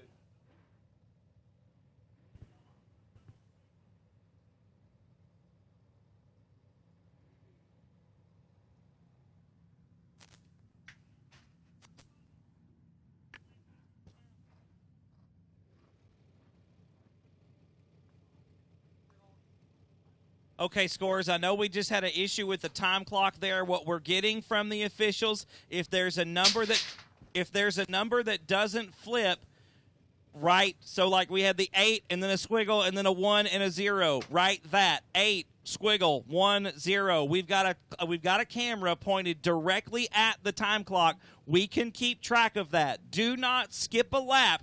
Continue to write while your car goes by.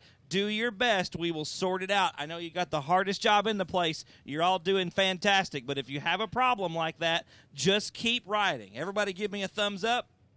Awesome.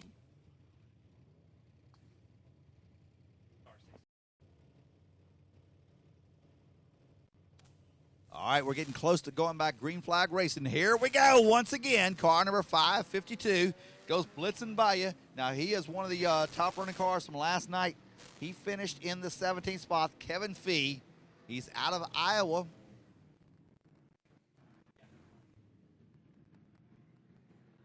Lightning McQueen has made his way back out the track after being off the track several laps. Hey, Boatman, he smacked that outside wall real hard there, Steve, with the 95 machine. And good to see him back on the racetrack, but I don't know how that car is doing it still. That was a lick. All right, car number 51, after finishing third last night, he's back out here. He had some damage. We got a car spun around in turn number 1. Okay. I'm not sure what happened to Fee, but he's back out here. I don't know if it's a tie rod end or what, but the front end was not pointing the right direction. And that just goes to show you how hard these guys can work, how fast. Down the front straightaway, car number 070, that's Marcel Green, awful slow in his Chevy Cobalt as he goes down the front straightaway. Here comes the El Camino. He's in his line. El Camino will step up one line. Marcel Green steps to the inside in car number 070.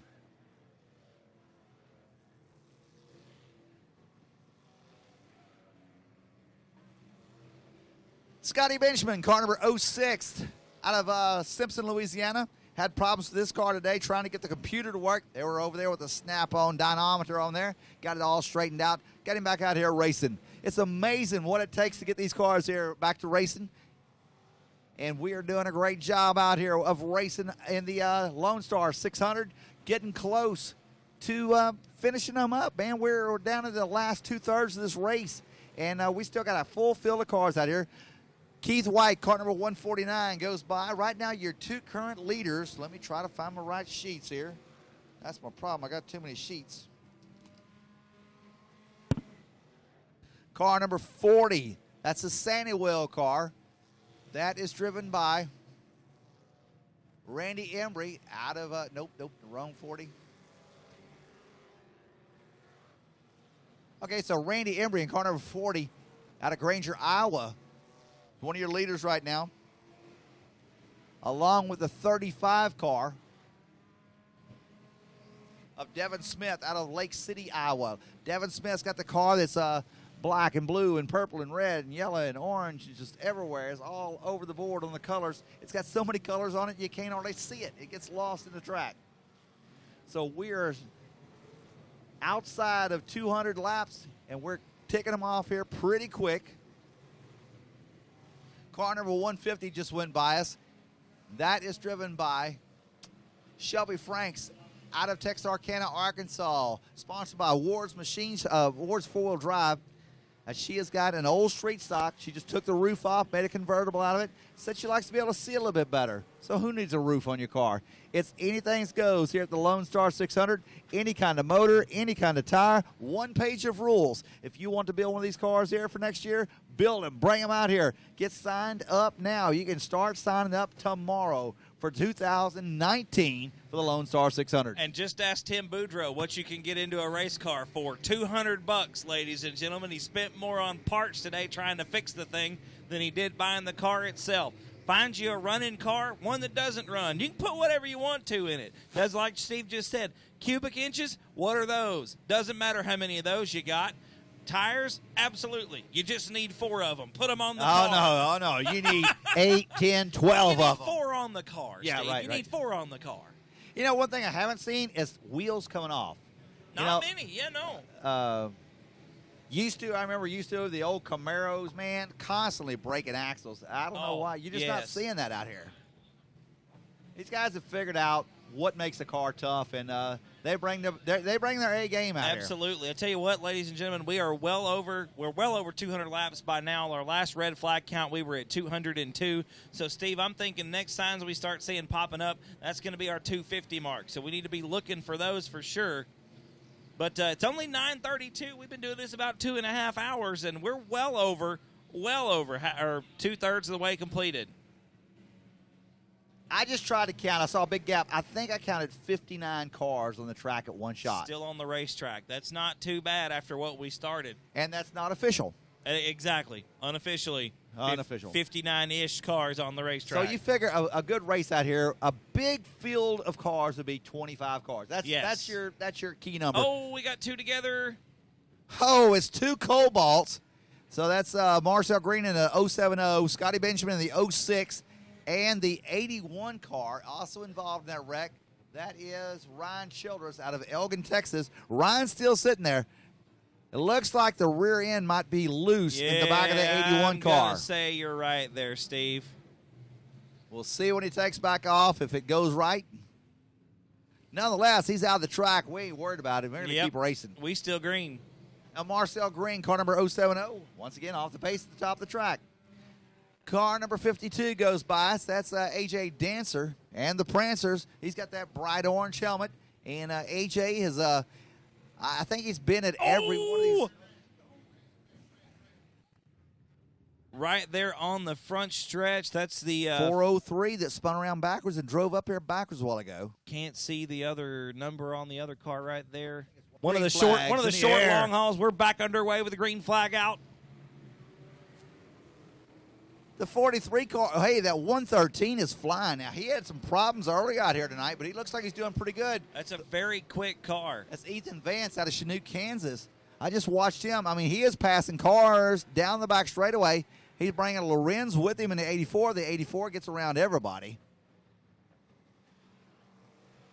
Now, Lorenz had some issues last night, has also had some problems tonight, but that's a limited modified. And out here, I think the modifieds are USRA sanctioned at Devil's Bowl Speedway, so that's a pretty strong running B-mod right there.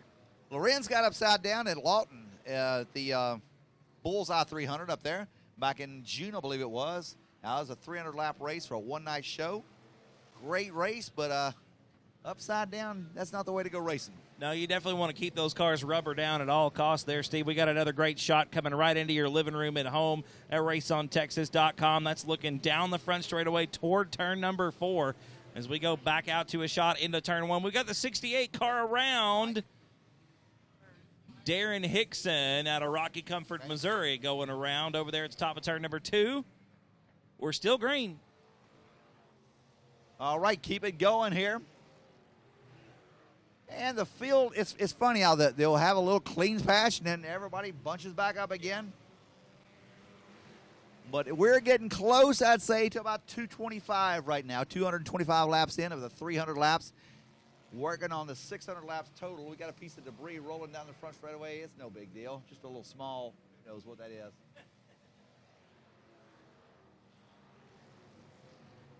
So last night, just lots of damage to these cars here. As you can imagine, talked to Corey Neal last night. A fuel filter plugged up there. In other words, his car ran out of gas. Nick Riddle, half the body, the radiator gone. Oh, Ben Benjamin around the bottom of turn number 1 there, Steve. The flying fedora trying to get it pointed back around. Looks like Benjamin going to take it through the infield. He'll get it pointed back in the right direction. I tell you what, that fireball last night was intense.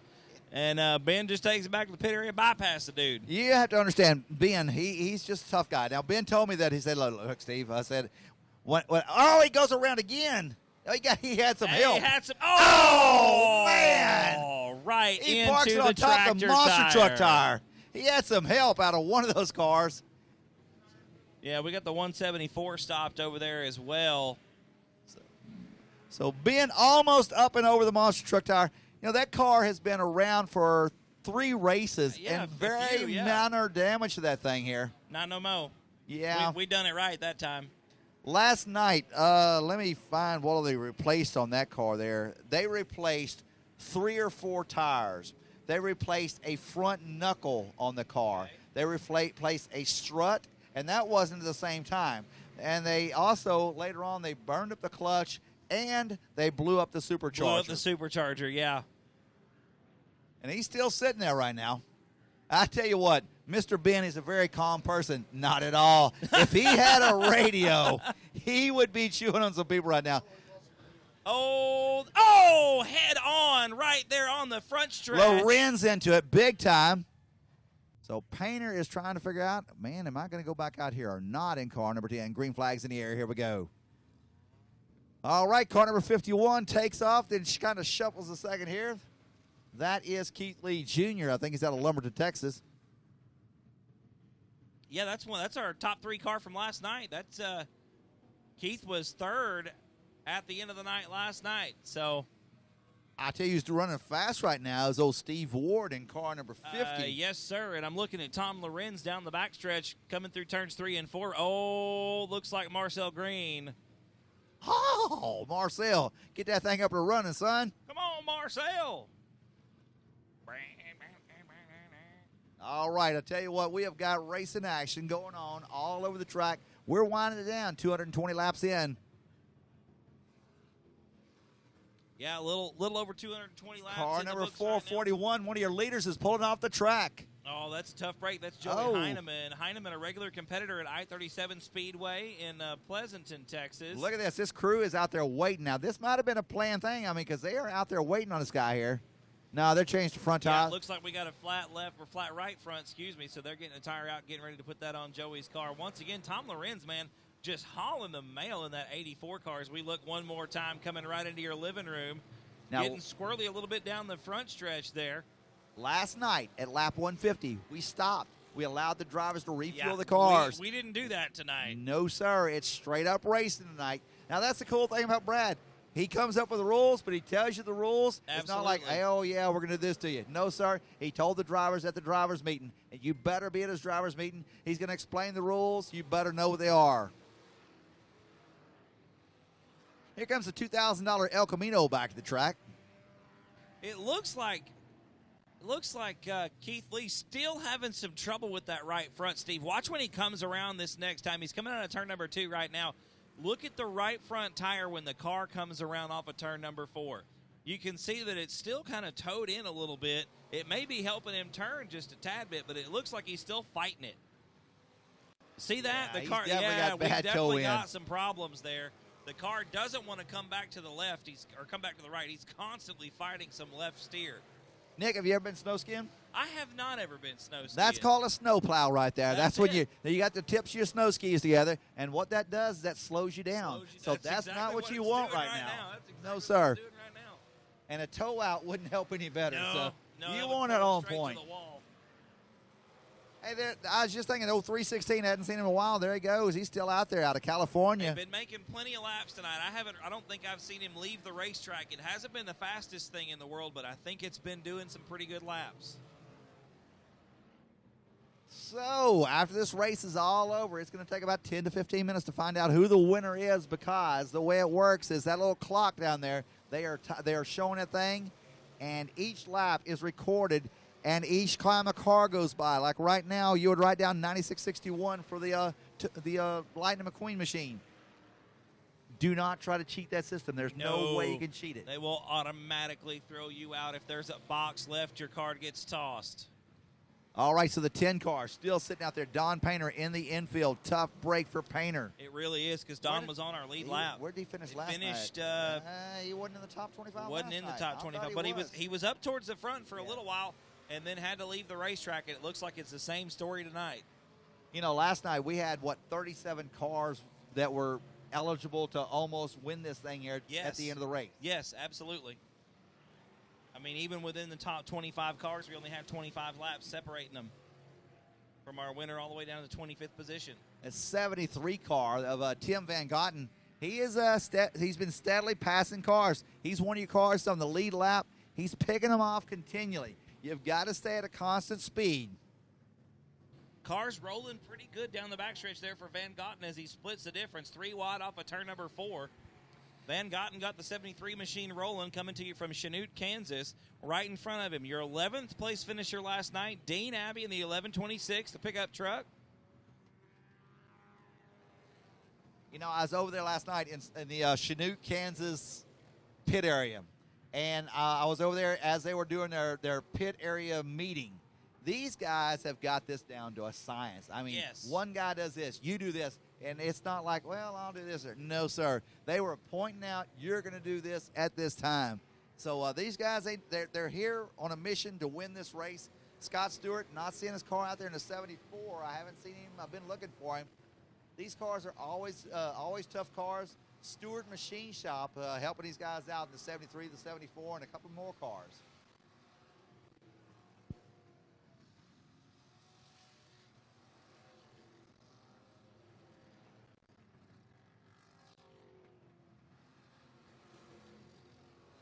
I haven't eaten at Waffle House in almost 12 hours, and I think it's starting to call my name. You getting a craving? I think that's where I'm going to be tonight too, Steve. Yeah, we went to another place. I'm not going to call its name, but something about kind of like a bunny kind of ring. But that was some slow service. But I didn't call their name. So anyway, we won't be going back there tonight. We got a car slow in the front straightaway. I have no idea what number it is. That is the 128 machine that was involved in one of our incidents earlier this evening. Now he's parked on the out of the track, and he's going to get to the infield, so he's stuck now. Oh well, I see the smoke pouring out as he turns into the left. Oh, well. That is Billy Williams in the 128 car. Billy, a racer at Heart of Texas Speedway. Lives in the Waco area. We're still rolling here. Keith White still making laps in the 149. That car, Go ahead. I'm hoping maybe gets up into that top lap there towards the end of the thing, because that was second place car last night with Paul behind the wheel. So Keith could possibly make that best average finish, Steve. That's a pretty big bonus. You know, if you don't win the thing, it's okay. Come out here tomorrow night, race on the second night, try to get that best average in, and see what you can do. It's $5,000 if you get it. I tell you who I think might have it is at 5:52. That's very possible. Look at this. He finished last night in 17th. Yep. He's on the lead lap right now. Also now. along with him, the 35. Oh, Devin Smith. He's your man right now. Yep. Because our top four cars from last night have either had problems or are out of the race at this point. So they're not going to be getting that best average. But right now, you're probably right, Steve. Devin Smith probably with the best shot at the best average finish. Oh, your El Camino just lost the left front tire, Steve. I've been watching it come off turn forward. It looked like it was a little bit lower every time, but it looks like that wheel's gone. I'm not sure if that thing came with a spare tire for $2,000. They're going out there with the flashlight. They are looking him over.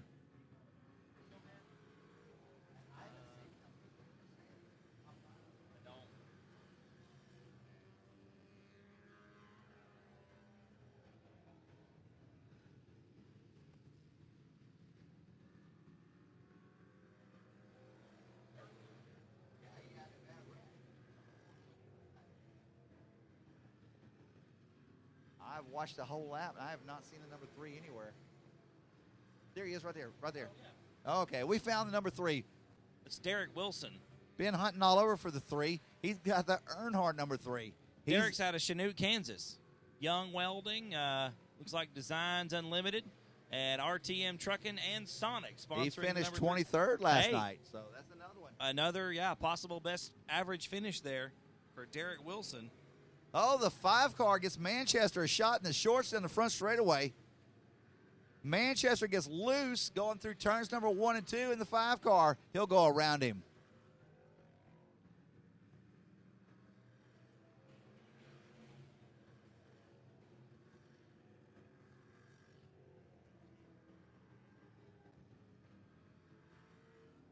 All right, the 5 car, we talked about him a while ago. That is going to be driven tonight by, let's see, that is Tyler Narada out of Dorchester, Nebraska. Let's see where that is. Used to have, my great-grandmother lived in Lincoln for years. My grandmother grew up there. So let's see how far Dorchester is. AJ Dancer, car number 52, just give your Magnum wagon a shot. He said, hey, man, I'm coming around you. Lay off the wagon there, AJ. The thing about AJ's car is it has as much sheet metal as the station wagon. He goes off into turn number 3 and 4. He goes to the inside of the Magnum wagon. He'll get on up around. You know, they're trying to turn this track into a one-groove track. They're all getting down there on the bottom. It looks that way. They're trying to get it 2 wide. Nope, let's make it 3 wide as they come off of turn number 4. But right now, it looks like the preferred line is at the very bottom of the track, and there's just not enough room because there's so many cars. They're trying to get that tire put back on the El Camino out here. Dorchester, Nebraska, 620 miles away. It's a 9-hour and 10-minute drive. Pretty much a straight shot all the way down across Kansas and Oklahoma and right on down 35. All right, Beautiful car number 851 after spending a few laps in the pit area. He's back out here trying to make some fast laps, trying to get back, caught back up as he dropped off after being a wreck. Jeff Blackwood out of Waco, Texas. You know, I haven't seen in a while. It's 158. Where's he been at? He was one of our early front runners, the Camaro. Yeah, that white was car. Richie Robbins, yeah. I do not see him on the track. I think you're right, Steve. I'm not finding him either. Car number 14 back out on the track. Haven't seen him out there since almost the start of the race. That car was not here last night. He came out here. He said he built this car as a tribute to his dad. Car is way loose, but he's having a good time out there. It's no Chevelle, looks like a 1970 Chevelle. Camouflage goes off into turn number 3 and 4.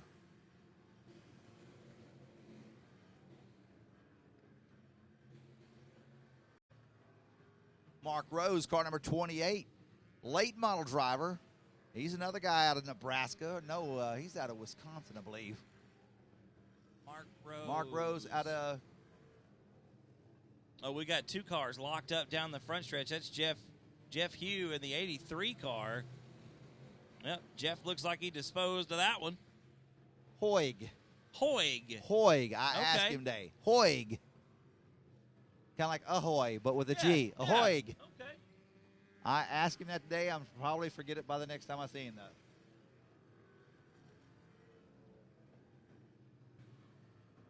All right, going to keep him going. You know, the thing about it is, if we had a car like that sitting at your local dirt track Saturday night, that'd be a caution flag right there. Right. 30 foot off the lane. Hey, he's out of the way. He's out of the way. I have not seen Ben Benjamin back out there since he parked his car on top of the monster truck. That might have been the end of him. Yeah, Ben got drug off on the hook. That was a heck. Yeah, he did lose one of the rear wheels. That was a heck of a hit for Ben there in the Flying Fedora. You know, Billy Benjamin, he's been over there. He's the crew chief. Oh, we got a fire in the pits. Got a fire in the pits. Oh, never mind. They're cooking barbecue. My bad. That's always good and safe to have a barbecue next to a 55-gallon drum of methanol. Yeah, you know. Still clipping laps off here, ladies and gentlemen. Got to be getting close to that 250 or 275 mark. I haven't seen any cards pop up. You know, in years past, Steve, the score's been real good about throwing their cards up, letting us know. Oh, right there. Hey, there we go. 174. So I think that'd be lap 250, wouldn't it? Would have to be.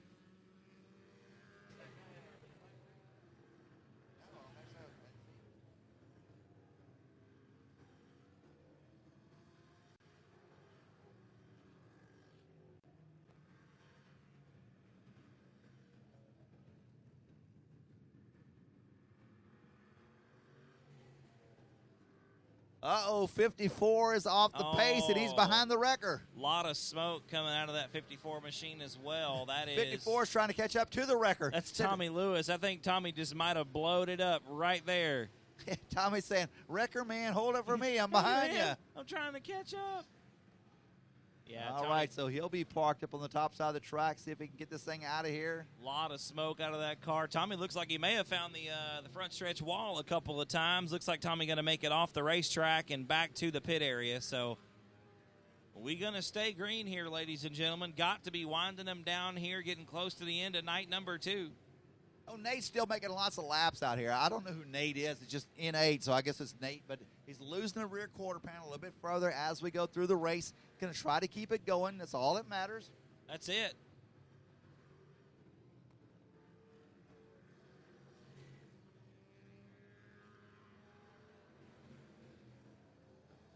Masterson, car number 9, gets crossways coming out of turn number 4. Allows the number 35 car to get around to him. And the 92 car is right behind him.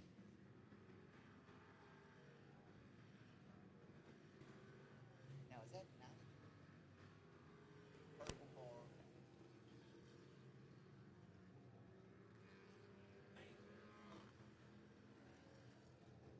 On there, but I do.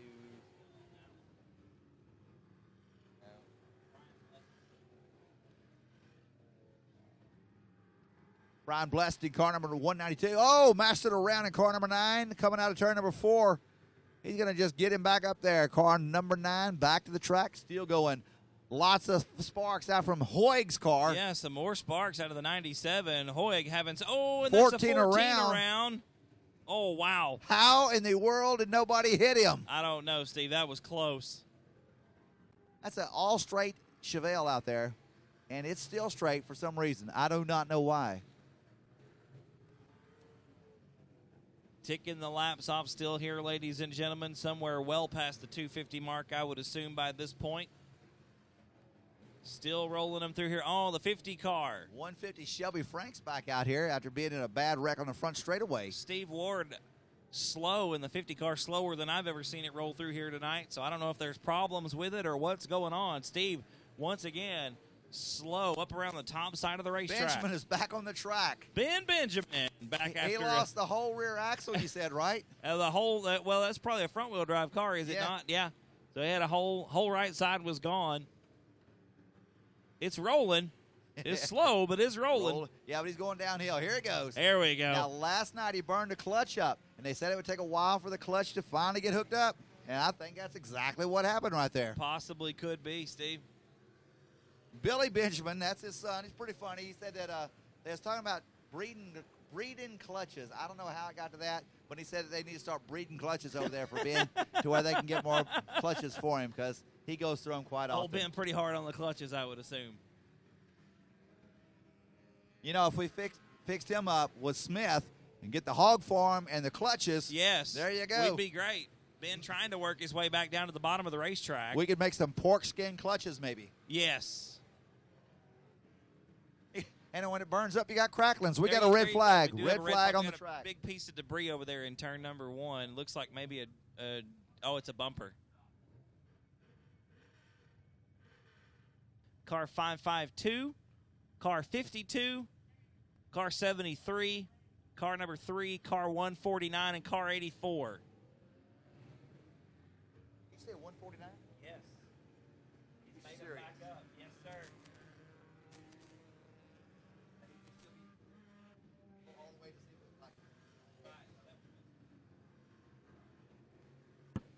Yeah, so Keith White driving the 149 machine back up into that 265 group we just touched base with, Steve. So right about 35 laps. Oh, and we got the 95. It's Ken Boatman.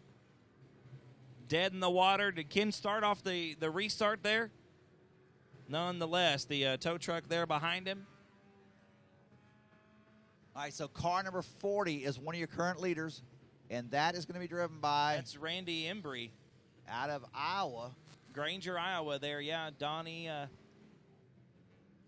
Hearn Construction Company and Beneventi Chevrolet, the sponsors on the 40 machine. Yeah, Steve Ward still slow. Looks like maybe he caught some of that outside retaining wall there, the 50 car out of Texarkana, Arkansas. Texarkana, Arkansas, real slow down the back stretch. All right, the reason why you keep digging is they pay 25 positions back. Absolutely. You got to keep after it, man. If you know you're probably up there towards the front, and Steve's had a fast car all night long. He's been one of the fastest cars we've had on the racetrack. So you know he's probably there towards the front. So there's no start money out here. It's just finish money. Yes. You got to finish, and so you never give up. I mean, like Benjamin, the car was basically destroyed. They re-put him back out together to send him back out here and go back racing. Oh, man. Car number 73 is off the track. Tim Van Gotten. He was one of your leaders. And Tim Van Gotten out of Chinook, Kansas, trying to come out here and pick up a 10,000. He may have ran out. We got 2 around in turn number 1, but Tim may have ran out of fuel. We haven't had a fuel stop tonight, so some of these cars may be running low on fuel. 408. That's David Irvin. He's the guy that's usually got the American flag on there, and we got cars on the binders trying to keep from hitting him. Red flag on the track. 273. 274. Oh, man. 273. He could still finish in the top 25. Absolutely. Absolutely. It is still possible for Tim Van Gotten to have a great finish tonight, depending on where the other drivers are lap-wise. He was the only car on 273. Yep. Hey, he's back out there, Steve. Where's he at? Right there out of turn number 2. That's Tim Van Gotten right there in the 73 car. Are you kidding me? No. So he must have been low on fuel. He's back out here digging. He's still in the lead lap then. Yep. Either that or they found a super miracle drive shaft to come back and pop back in their car. Yeah, that is Tim Van Gotten right there in the 73 machine out of Chanute, Kansas. So 73, the car that we thought had lost a drive shaft, he didn't lose it. He lost something, but he's back out here. That's all that matters. And, you know, he got lucky. They had a red flag. Yes. He was able to do whatever needed to be done. Yes, and get back out here without losing any laps. That is exactly right, Steve. That is luck. I think Benjamin's clutch is going out in that 04 because as he was going around here, you could hear that supercharger charging up. That's his son right behind him, Scotty, in car number 06. And car number 851, he's been digging out here the whole night. He's got to be up there in the top section. Now, he had some problems, got into a wreck earlier tonight. Car number 851. Oh, yeah, that was one of our cars earlier that was on Dustin the lead lap by Smith himself. out of Lake City, Iowa. CPD Fast Shaft sponsoring the 851. Yeah, Dustin was on the lead lap about 160, 175. Keith Lee Jr. has got the tie rod still bent, the 114 around in turn number 2. I think the track's getting slick. I think you might be right, brother. We haven't been having cars spin out all night long. All it takes is a couple of drops of fluid. That track is packed so tight, it's unreal. It's tight, but it's smooth. You can see a few ripples out there. 151 coming back on the back straightaway. That's Jeremy Henry out of Sherman, Texas. So that's why we say you never give up. Continue to dig. Mark Rose, car number 28, goes by us. Oh, 511 gets crossways, reels it back in. 552, Kevin Fee, another car to watch. You know, he just stays out there steadily digging. That's that big old Impala, that would be Malibu, I guess. Yeah. Car number 552. The 3 car also as well on the lead lap. It's a Camaro, got the Earnhardt-looking number 3 on there. There goes by us right there. That is pink and blue and purple. That's Derek Wilson out of Chanute, Kansas. Young's Welding Designs Unlimited, RTM Trucking, and Sonic sponsoring the number 3 machine. Keith Lee goes by, driving car number 149. He is as well on the lead lap, a lead section of laps. We didn't get all the way down to find out who your leader was, and the last one up on the lead is the 84 car. 84 car. Tom Lorenz out of Mesquite, Texas. That's our Smiley's limited modified. I don't think that's right. No, he's right there. Yeah, but he's been also. Okay. We're going to go with it. Unofficially. Yeah. Unofficially. Everything is unofficial that we say, absolutely. The only thing we can say official is that I can drop my feet up there. That is official. And I tell you one thing, we appreciate Santa Weld helping us out, along with First Class Septic, Smiley's Race Car Parts, Parts Unlimited, Allgaier. I'm not sure what all Allgaier does. They got all the Geyers. They got oil field. They got race cars. Yeah. They sponsor race cars everywhere. They've got all those Geyers laying around. Yeah. Revac Keen and the entertainment company, Tim Looney. Tim, Yes. we appreciate what Tim does. Tim sponsors several race cars out here. He just does whatever it takes to help make this race go. I saw him talking to Brad Dixon the other day. He says, look, anything you need from me, just let me know. Let me know. Hey, there you can't go. beat that. No, you can't. Can't be the sponsor that is that willing to help out. Just tells you, hey, whatever you need, let me know, and we'll get it for you. All right. 4 wide as they go down the front straightaway. We are inside of the finishing this race here up.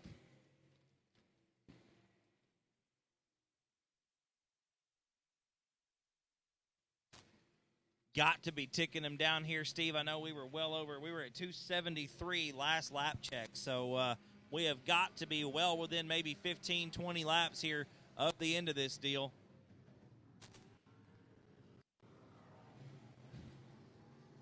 Who's in a 26 truck? That is Dean Abbey driving the 1126 pickup truck. Dean Abbey's got some sparks been flying out of the bottom of the truck for the last 3 or 4 times I've seen. Uh-oh, 73 is off the pace on the back straightaway. Slow down the back That chute. is your leader, unofficial leader. That is Tim Van Gotten, yes. It looks like Tim's back in it, so we'll see what's happening. But, yeah, the car not nearly as fast as it was before. Oh, no, he's dropping back. You notice the hood is off that car. He's had the hood on all night. Yeah, he dropped off the pace. Look, Abbey passed him up. Van Gotten, car number 73, is well off the pace. Well, I say well off the pace, he's not passing cars the way he's been doing all night. Well, depending on what lap Tim was on, some of these guys may be catching up. So there comes Keith White in the 149 machine, one of our other front-running cars. Oh, that is Ward. Is that Mark Ward? Steve Ward. Steve Ward out of Texarkana, Arkansas. Oh, he's coming to a stop. The 73 is. Oh, man, he's got to be within 5 to 6 laps to the end of this race here right now, and he is well off the pace.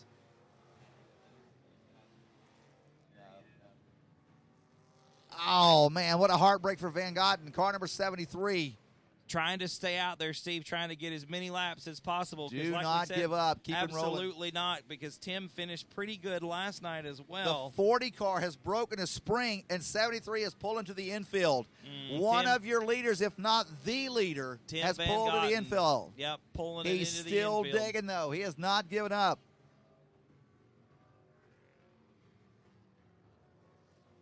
We are watching for anybody to start getting on this 300 laps, and Van Gotten's back out on the track in car number 73.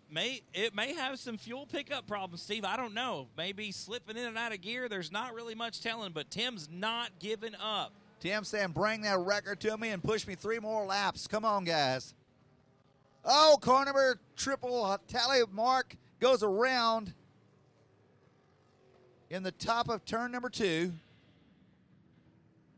Still going backwards. All right, where's Van Gotten at? He's on the back straightaway. He's picked it up. He's picked up the pace to about 30 miles an hour. Van Gotten out there in the 73 machine coming off of turn 4 is your unofficial leader at the moment, just trying to make some laps. He had several cars that were pretty close to his lap count. One of those was the 84 car, Tom Lorenz. Nate's feeling pretty good about himself right now as he passes your leader. Yeah.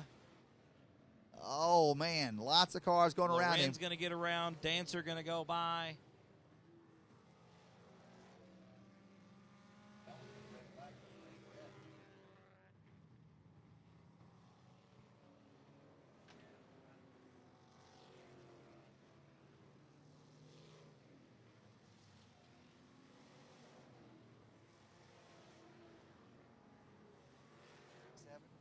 Still ticking them off here, ladies and gentlemen. The 97 car is on lap 292 is what I've just checked with.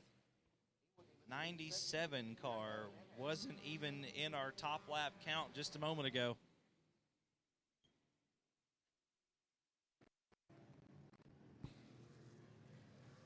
It's Jeff Hoig in the 97 Look at the rear machine. Suspension on the 40 car. It is gone, man. Randy Embry there is sitting flat in the back. Now, what it is, you got a coil spring. That coil spring has fallen out, I'm sure, for the thing to be sitting that far over. Probably dropped it out of the bucket there, Steve. You'll notice, he's pulling the left front tire completely off the ground. We just riding on shock there on the right rear. That's all we got. I don't even think it's shock. You don't think so? I think it's rubber snubber if you got it. Hoig, car number 97, picking up the pace here as he gets passed by the 40 car with no rear suspension. That might be the way to go.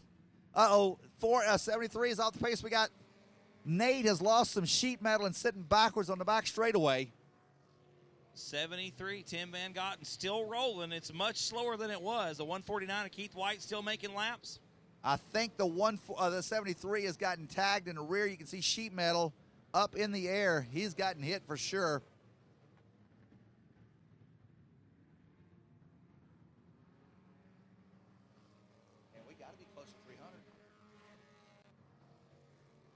All right, so Nate is off the track. His rear bumper's going down the back straightaway. It's plastic. We ain't worried about that.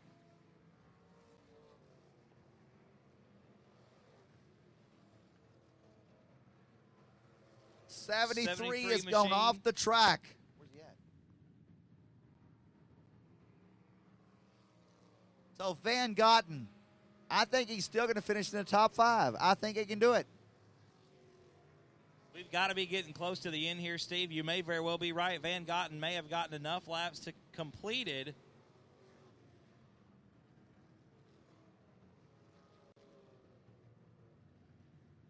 All right, coming off of turn number 4, car number 174. I tell you, the front end of this thing here, it's taking a beating. The track is smooth. The car is bouncing. AJ Dancer, car number 52, trying to get around him on the inside. He'll go down the back straightaway, trying to put away the 174 as they go down, trying to knock another lap down. You know, a guy that has done good all night is that 005. He's been out here. He has been steadily digging the whole night. That is going to be driven by Andy Waller. Still going, still going, still going.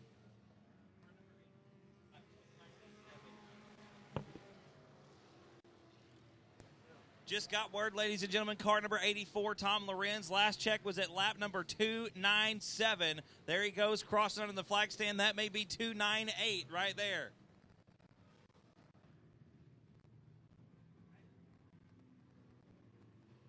Hogue is off the pace. Hoig, car number 97, off the pace. He's had Sparks out from underneath the bottom of the car for about 20 laps, and he's now off the pace.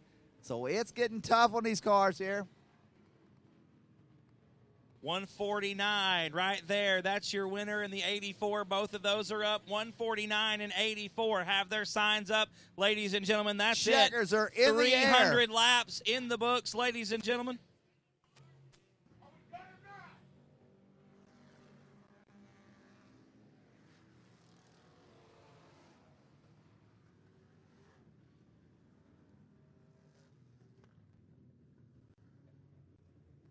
All right, so ladies and gentlemen, 300 laps, and it went fast for the last 20 laps. It's going to be about 15 minutes before we know the official winners.